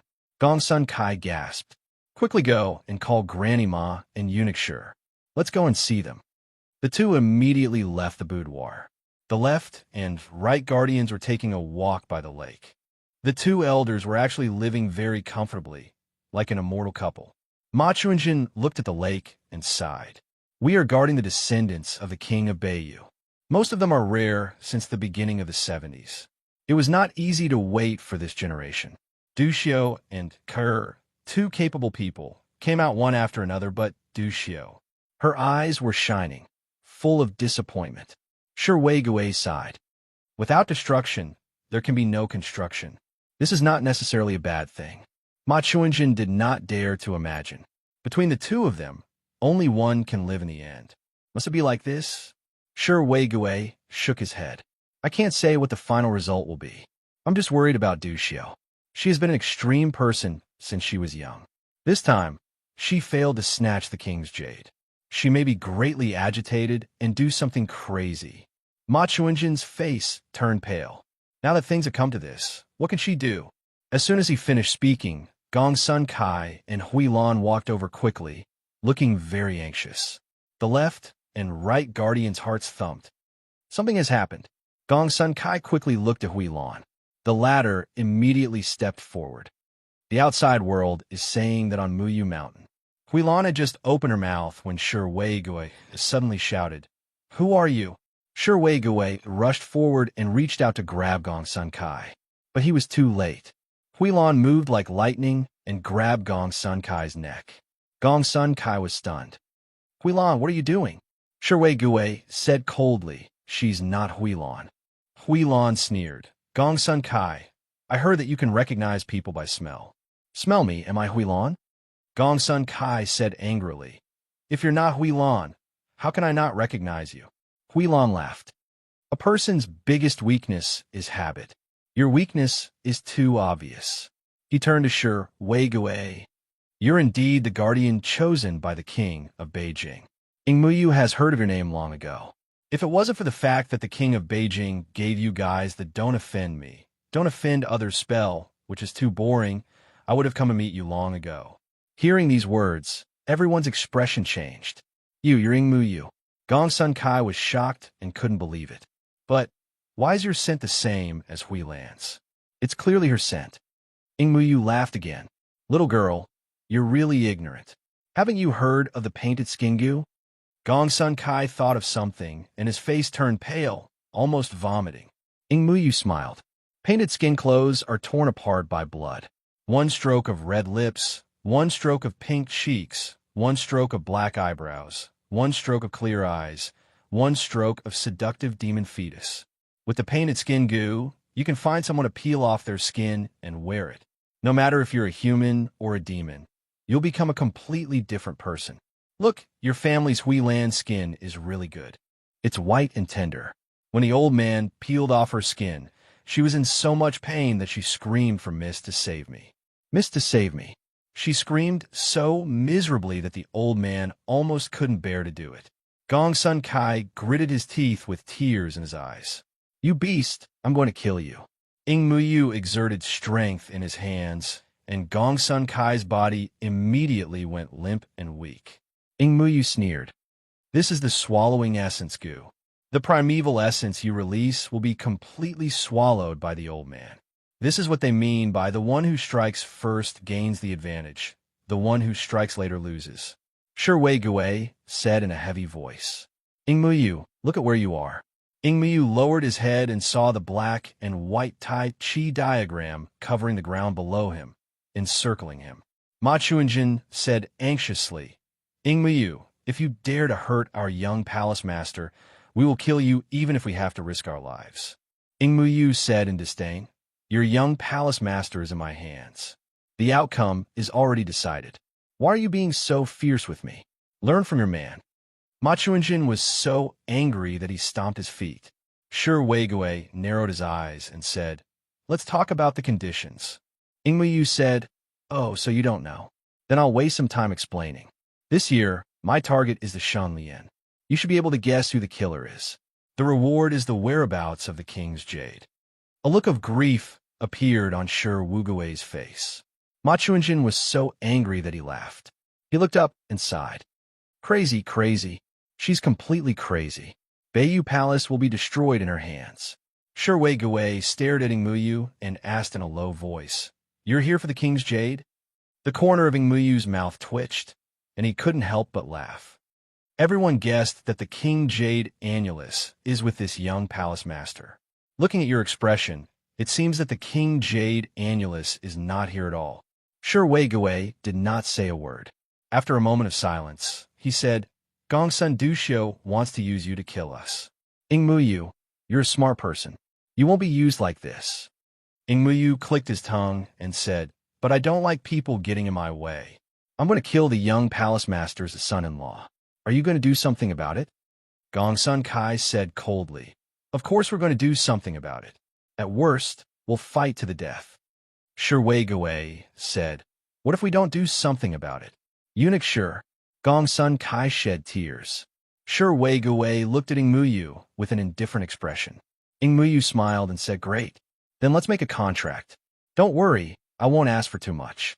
As long as you agree not to interfere with me and shun Lian for the next year, I'll let go of your young palace master.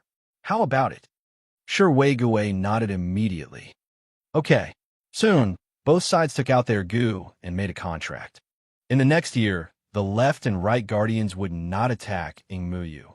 Ingmuyu threw away Gong Sun Kai and sneered. If you want to take revenge, you can come to me at any time. No matter how vicious you are, I'll take it. He turned around and walked away. After 2 steps, he stopped and pulled off the skin on his body. He shook it in his hand and said with a sinister smile, "I'll keep your Huilan skin for now. You can come and take it when you're qualified to defeat me. Don't worry, I'll treat this skin well. I'll touch it every day and let her accompany me in the bath." He laughed wantonly and left. Chapter 2:10. In front of the huge building made of Koan bones, a huge golden eagle carrying 3 people suddenly descended from the sky. They were wearing purple gold flame swallow robes, looking awe-inspiring and insufferably arrogant. Family Lin, inner clan. Seeing them, the clan members were immediately filled with respect and bowed to greet them. Hearing the report, Kong Yu, Buling Kong, and the others were shocked and hurriedly led their people out to greet them. "I'm Lin Liehu, family Lin's elder." The old man, who looked close to 60 years old, had a red beard and tiger-like eyes. His imposing manner was like a ferocious tiger coming out of the mountains. He looked around and gave off an invisible pressure. Kong Yu and the others were shocked. What kind of person was the Lin family's patriarch? He was a lofty and mysterious figure. Why would he suddenly come to the small new Kuan Bang? He couldn't figure it out no matter how hard he racked his brains.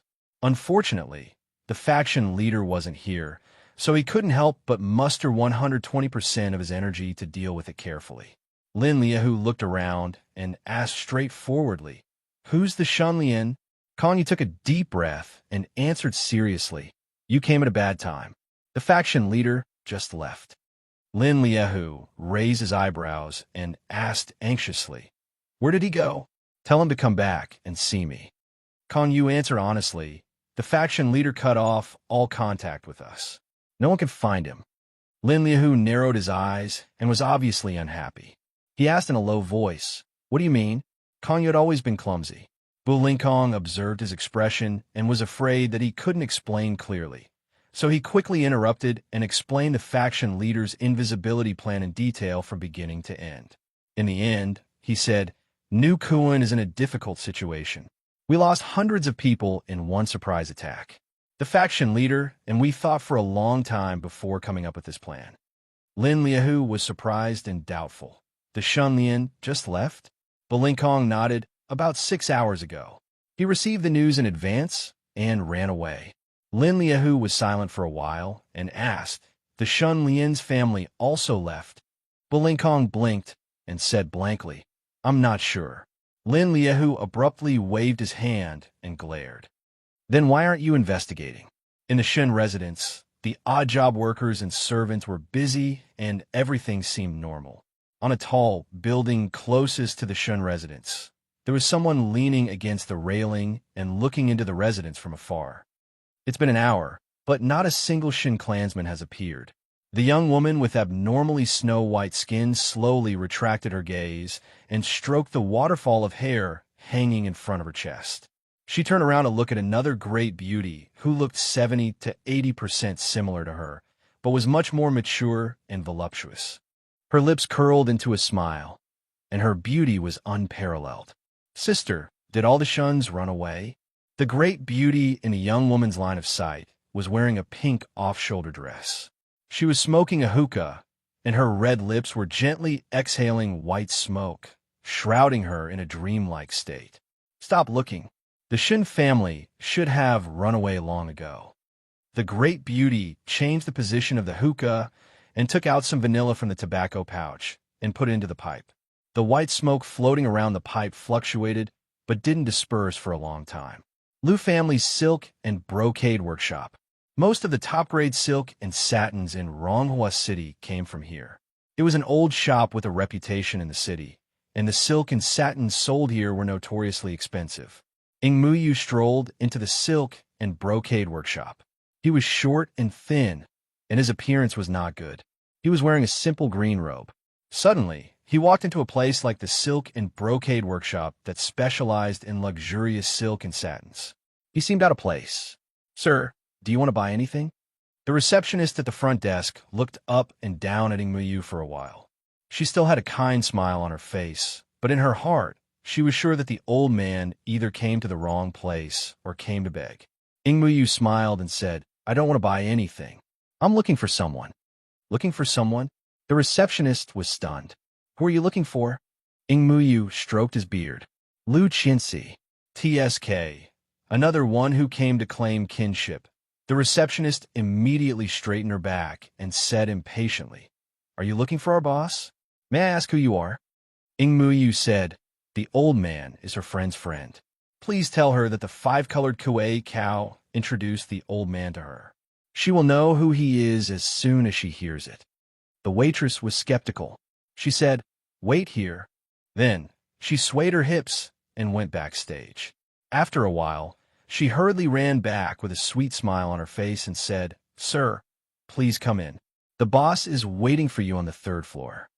Ing Muyu nodded and walked up to the third floor. When he came to the reception hall, he saw a big room with colorful curtains and a young woman who was bowing. Bing King greets Senior Ing. This was the boss of the silk and brocade workshop, Lu Qianxi. She called herself Bing. King Muyu looked at her and sat down. He sighed and said, I heard that you put in a lot of effort to blend into the crowd. First, you found a suitable family. On the night of your mother's labor, you ate their child and took his place. Then you gradually grew up. During this time, you killed your parents and became the head of the family. From then on, you gained a status and a comfortable space to move around. Bing Kin lowered his head and said respectfully, Senior Ing is very resourceful. There is nothing you don't know. Ing Muyu smiled and waved his hand. If the old man knows everything, then there is no need for me to disturb you. Bing Kin immediately said, If Senior Ing has any instructions, Bing Kin will do his best. Ing Muyu's smile disappeared. He said seriously, How much do you know about this Shan Lian? Bing Kin thought, as expected. He sorted out his thoughts and said slowly, The Shan Lian's hometown is in Snow Ridge City. He is a rich family's son. He has a little fame in his hometown. He killed bandits and saved Wan Sanyi's woman from a bandit's den. About 2 years ago, he came to Ronghua City alone. He killed sea demons and entered the Raging Kuan. The old monster had killed Chilian, defeated the Wind Demon and the Golden Ring Snake King. He had accumulated a great amount of merits, so much so that his merits shocked the master. In the end, he forced the old sect master to abdicate and became the new sect master that everyone wanted. After that, Shan Lian intimidated the Jianghu in the north. He wantonly recruited and expanded his influence. He even ordered the collection of demon hearts, which angered many demon kings. The rat demon army of the Earth Dragon Mountain ambushed the New Kuan Association in the middle of the night. Even though they were caught off guard, Shan Lian still managed to turn the tide. He killed the Earth Dragon King and defeated Mu Xiaoyao from the Deer Demon clan. When Ing Muyu heard this, she was puzzled and said, Such a person should have been famous. Why didn't the family Lin pay attention to him? Bing Can, the reason is simple. The family Lin and New Kuan rely on a special envoy to communicate with each other. Judging from the information I received, the special envoy seems to have been controlled by Shan Lian. Therefore, the family Lin's higher-ups have become blind. Darkness under the light. Ing Muyu suddenly understood. That's it? How did the Shan Lian and the Feyuan temple become enemies? Bing Can, I haven't investigated this matter clearly. I only found out that it is suspected to be related to the Kushan temple. The abbot of the Kushan temple, Master Kong Ming, was killed. It is very likely that the Shan Lian did it. How bold. Ing Muyu licked her lips. This guy ran away. Do you know where he went? Binkin, I don't know. However, there is one person worth paying attention to. Mo Wushang. His Wushang Inn is a refuge. The Shan Lian and his family are most likely hiding in the Wushang Inn. Ing Muyu smiled and said, His family should be hiding in the Wushang Inn. He won't. Such an ambitious person will not sit still and wait for death. He will use all means to defeat me. What else? Bing Can. The situation in the city is more complicated. The family Lin sent an elder, Lin Liahu. He came to find the Shan Lian, but failed. Now, he is forcing New Kuan to use all his resources to find the Shan Lian. Also, the family Huang sent the Crazy Sisters. They should be here to kill the Shan Lian. In addition, The Suilin of Goguryeo has woken up and found out that his son, Qi Lian, was killed by the Shun Lian. He also wants to kill the Shun Lian. Ingmuyu was speechless. The purpose of Lin Liahu's trip should not be to find the Shun Lian guilty. Instead, it should be to rope in the Shun Lian. The family Lin wants to get the king's jade. The family Huang wants to stop the family Lin's plan. As for the Suilin of Goguryeo, it is purely a coincidence. Binkin nodded. From the time Shin Lian acted, he received the news about Muyu Mountain very quickly. However, whether it is New Kun or the Gu Garden, I am very sure that their information network did not come into contact with this information. Therefore, I suspect that he has other helpers. Ingmuyu did not comment and muttered to herself. According to the old man's habits, the old man will first find the target and inform the target that I am going to kill him. He will then give him some time to prepare before killing the target. This is called using peaceful means before resorting to force. It is very fun. However, the target this time is very interesting. It makes the old man itch to kill him. He wishes that he could skip these complicated formalities, but that would not be fun. Binkin listened quietly and did not dare to raise his head. Ingmuyu suddenly asked, "Have you seen the Shun Lian before?" Binkin nodded. Chapter 211. Binkin raised her head. Her delicate body trembled slightly, and her expression was one of astonishment. Seeing this, Ingmuyu tilted her head, squinted her eyes, and smiled. "Why? You don't want to? It's okay if you don't want to. Help me find someone who has seen the Shun Lian before. That shouldn't be difficult, right?"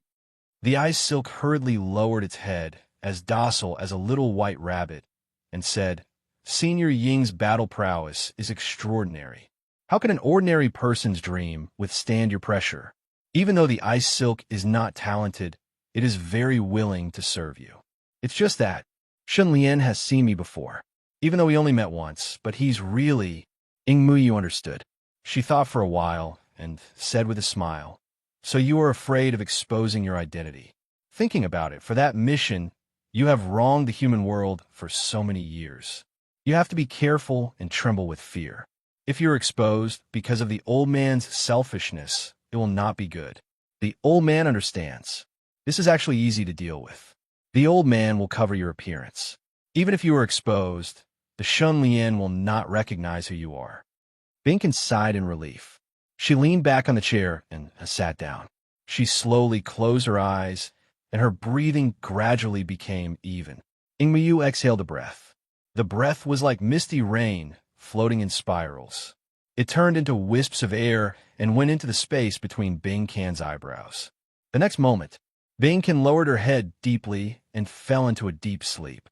The whole world seemed to sink into the bottom of the sea. Ingmuyu closed her eyes and opened them again.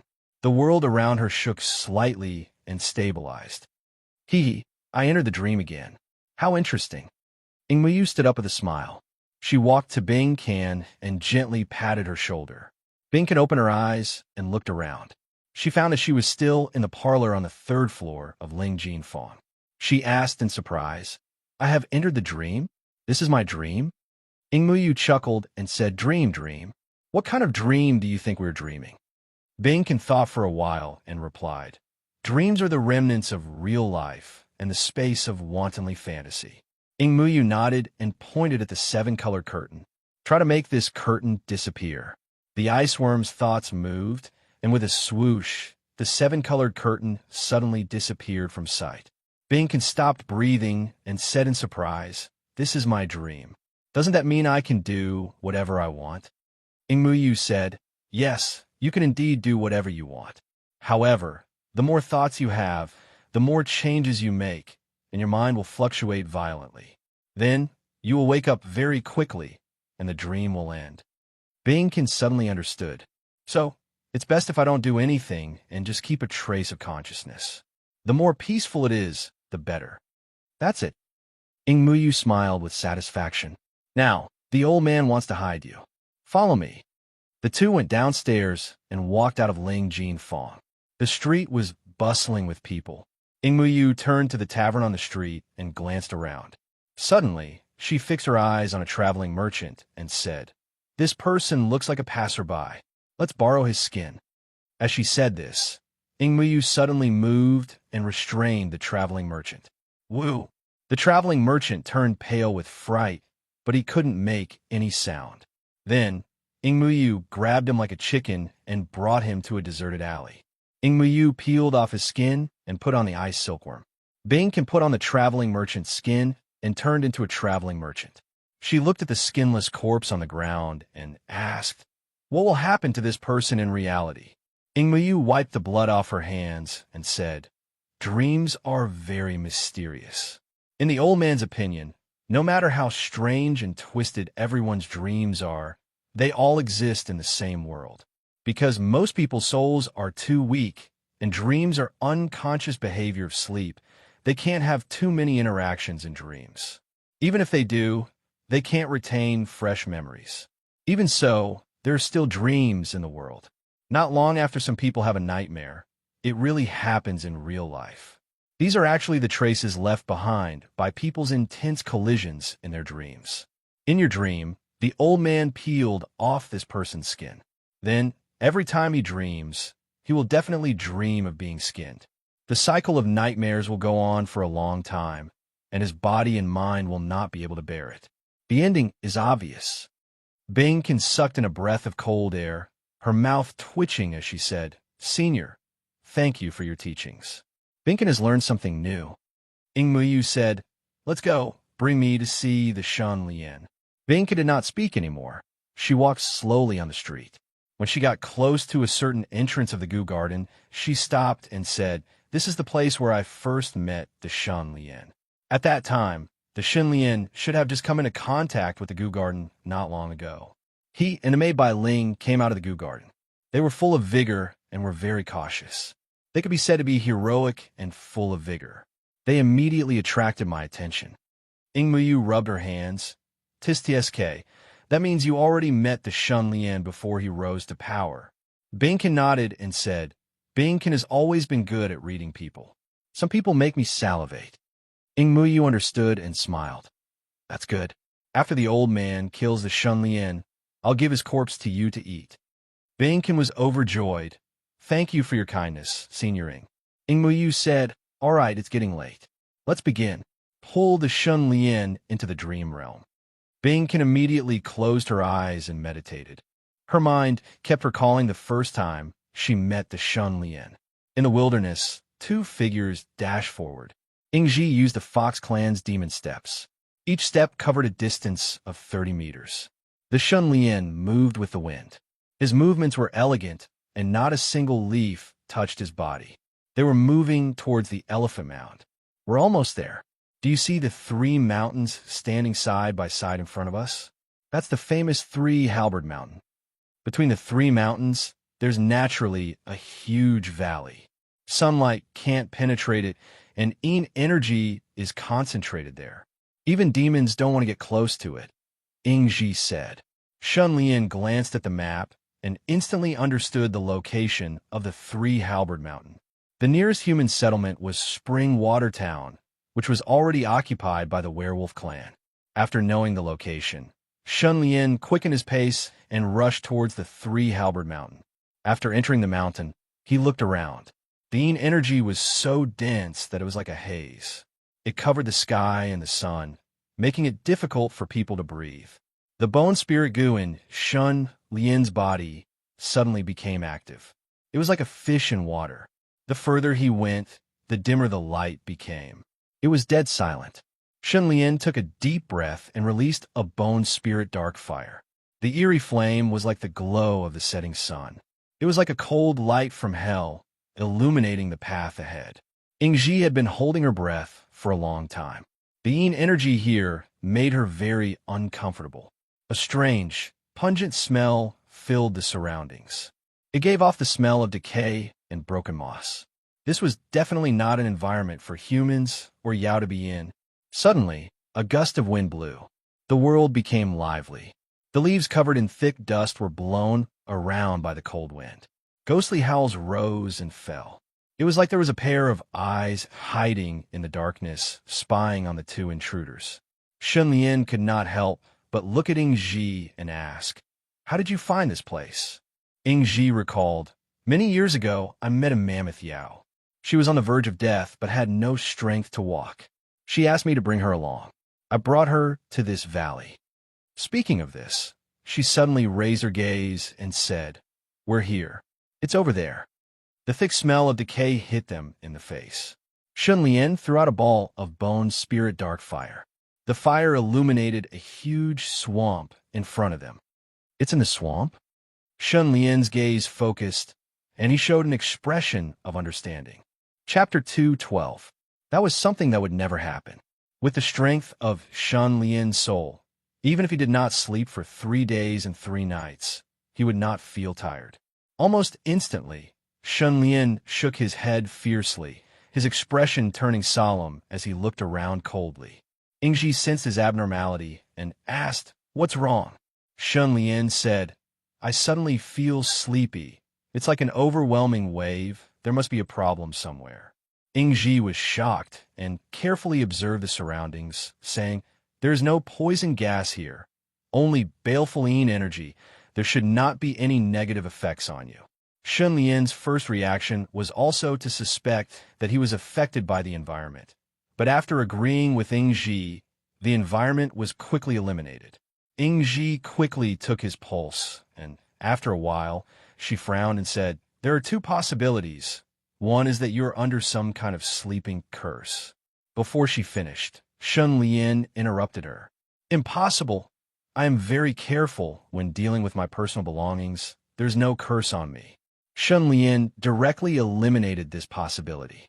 Ingji nodded and said decisively, "In that case, there is only one possibility left. You were forcefully pulled into the dream realm by someone." Shun Lian's gaze flashed. Dream realm goo.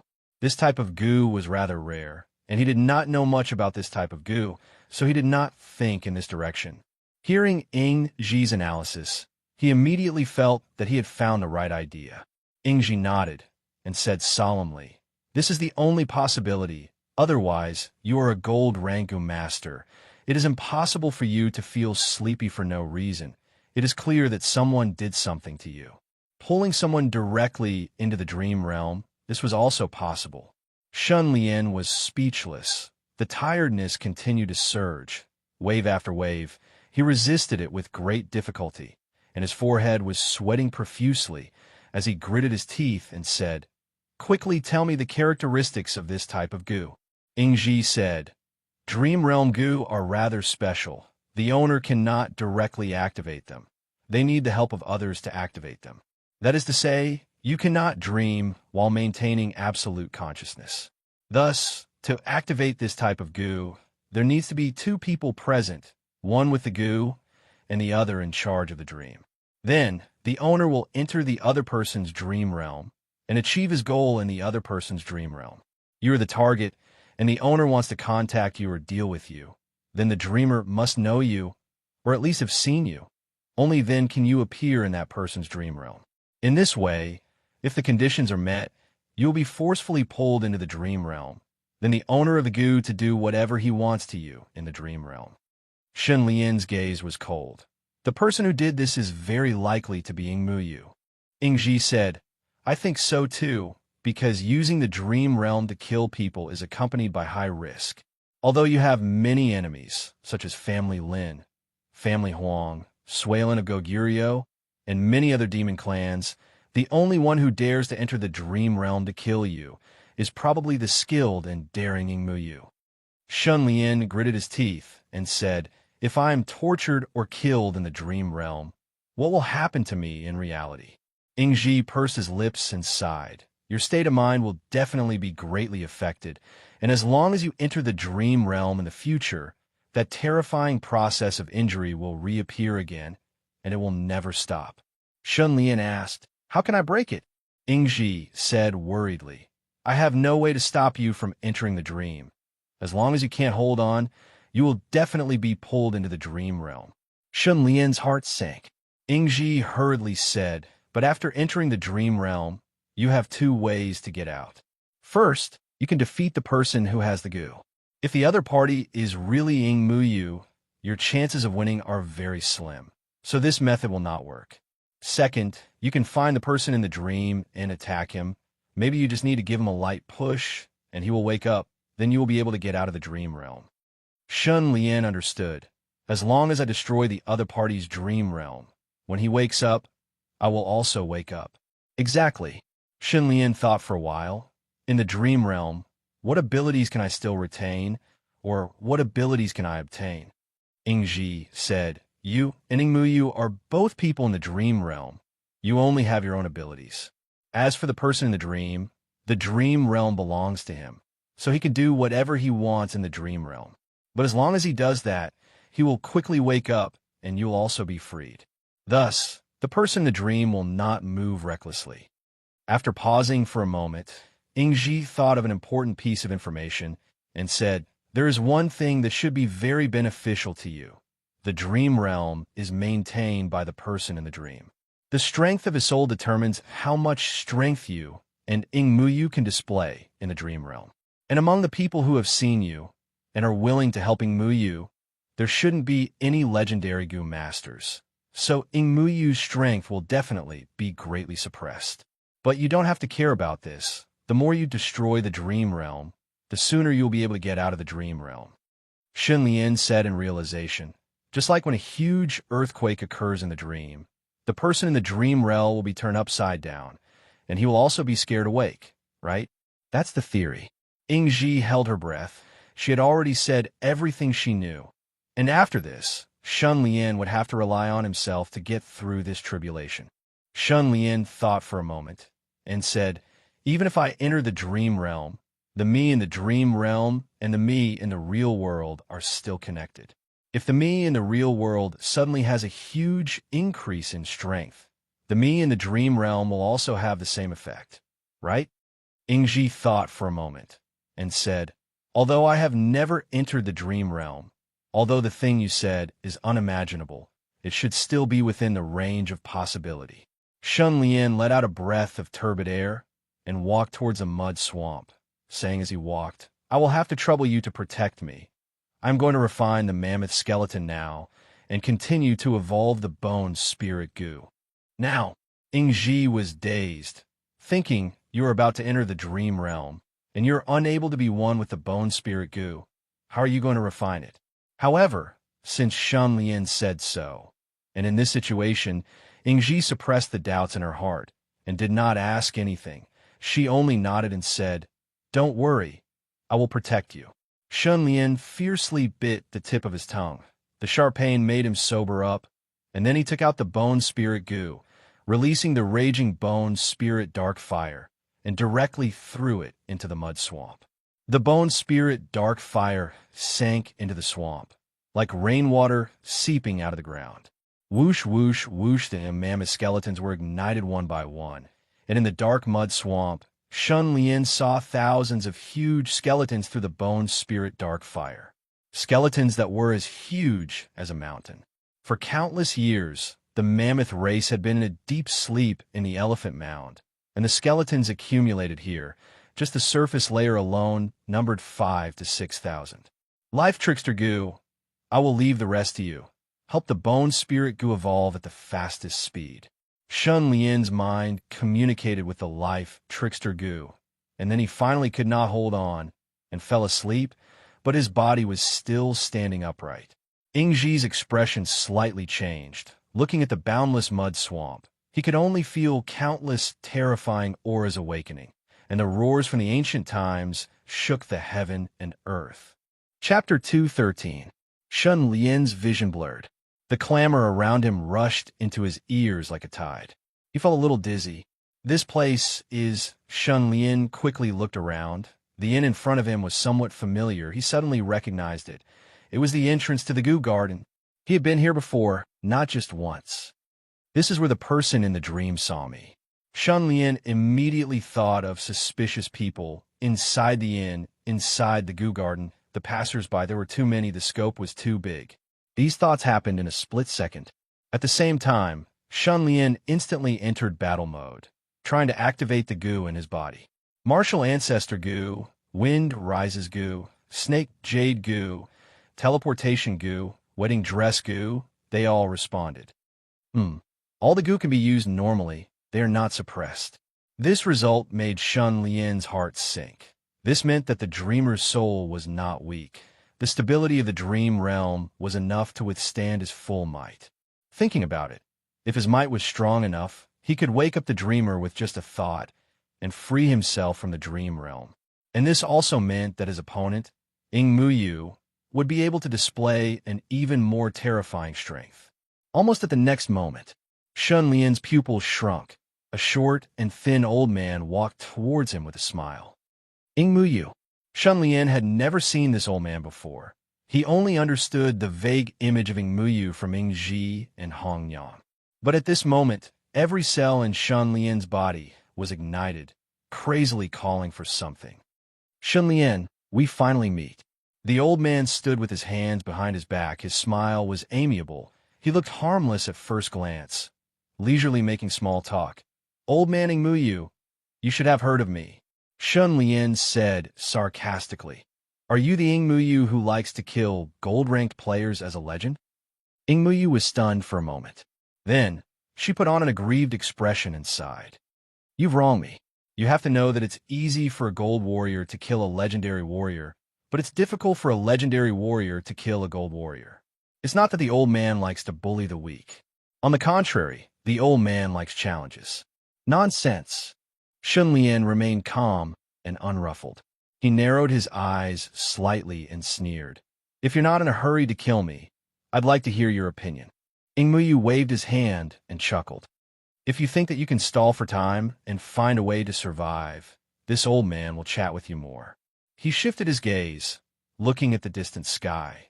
In the eyes of the world, legendary Gu Masters are all hidden experts. They are elusive and rarely show themselves. They do not care about worldly affairs. They do not walk in the world. They do not get involved in those grudges and grievances.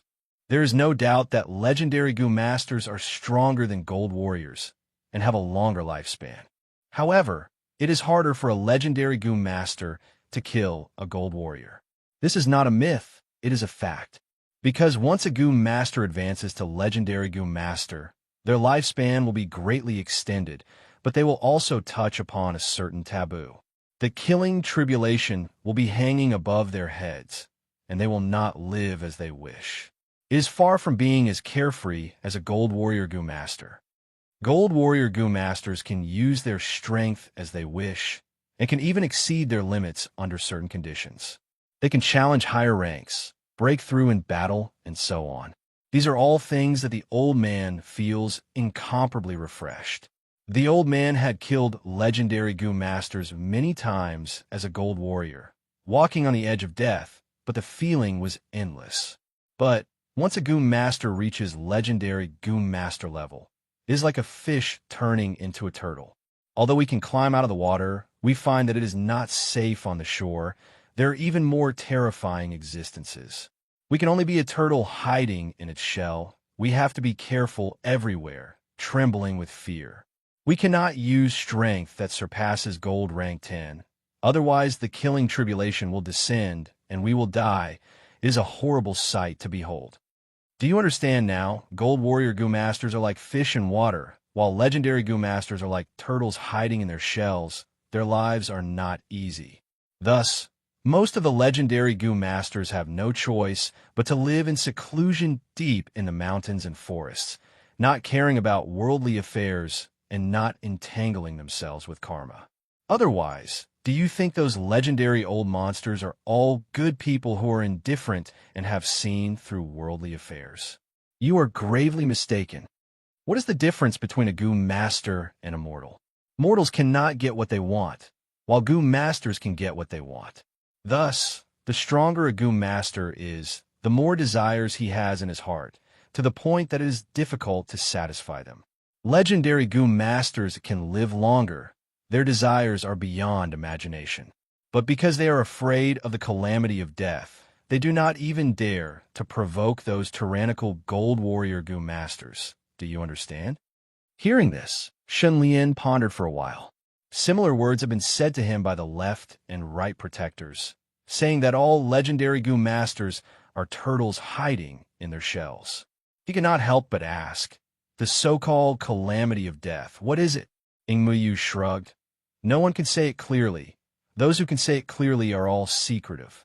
Even if the old man is not afraid of revealing heaven's secrets, there is no point in talking about things that cannot be explained clearly. However, if you can force the old man to use strength that surpasses gold rank 10, then the old man will definitely face the calamity of death. At that time, you will be able to see for yourself what the calamity of death is. Shun Lian took a deep breath. Remember your words? I will definitely not disappoint you. The idle talk ended here. Shun Lian did not even think, directly teleporting and disappearing from the spot. In the next moment, he had already passed through the entrance of the Goo Garden, entering the Goo Garden. Ing Muyu rubbed his hands, saying plainly, playing hide and seek is fun.